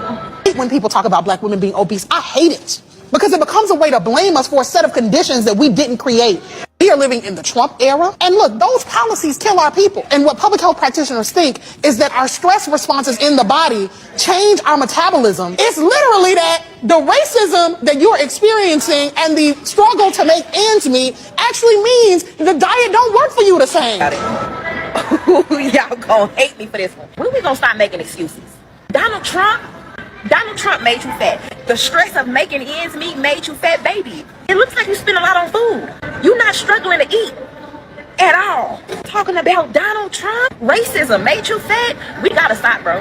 Like we have to put this to an end. We have to put this to an end. First, you can't talk about people or you're fat shaming, you're this and you're that. It's the conditions, my medical condition, the presidential condition, the financial condition. If you were struggling that much financially, you shouldn't be able to afford so much food. And if the diet don't work, you know what do work? Fasting. It's like they feel bad for how they look and they don't want nobody else to make them feel any worse than what they already do. But you lying to yourself. You are absolutely lying to Donald Trump. You cannot tell me you gained all that weight since Trump was in office. You fucking fooling me. Limited accountability. It has to stop. It has to stop. Women got to start taking accountability for their health, their weight, and a slew of other things in the United States that they expect us to at least glance their way if you still plan on living in the States. But the one thing that I say to us men, like I've been harping on all night long, and I said I was going to do that, let's really stop co-signing this thickness, she thick movement. Because most thick chicks are one snack away from being a fat chick that you don't want. I'll say that again. Most thick chicks are one snack away from being the chick that you don't want. Just like we were saying the other day, a stepfather is a man that a woman wouldn't date if she didn't have kids. A stepfather is a man that a woman wouldn't date if she didn't have kids. So it is when it comes to our sisters and their weight.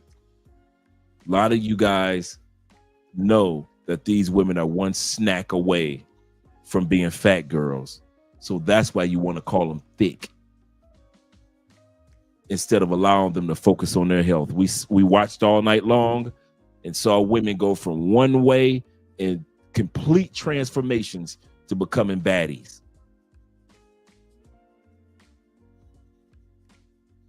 So let's encourage our sisters, man. Shout out to our brother Chaos Reigns. He said, for people who need to take and get slimmer a little more serious, if they need help, they could hit him up on this channel. Shout out to Chaos Reigns. Chaos, I think you said you're going live in a few hours, or you're going live after this show. Make sure you guys check out Chaos Reigns. He's going to be live.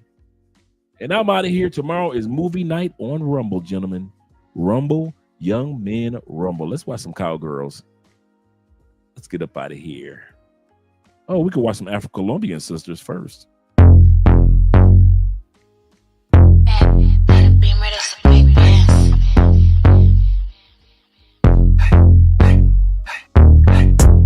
This ain't a Beamer, that's a big dance. Chrome heart got me kissing on his best friend. Put in work, baby, you could be my best man. Sending cash to my account, he investing. Dark shades on when I'm off the Migos. He tryna cuff me like a in a Rico. Moving through this like GTA with a cheat code. He claimed that he love me, but before not a freak. I just wanna dance all night. Can't nobody do it just like I. Boy, you got just what I like. Come on, baby, let's kiss, don't fight. What you wanna do? Tell me what you like. What you wanna do? Tell me what you like. What you wanna do? Tell me what you like. Just say the word, baby, I'ma get you right. What you wanna do? Tell me what you like. What you wanna do? Tell me what you like. What you wanna do? Tell me what you like. Ain't gotta say it, I know I'm the one you like.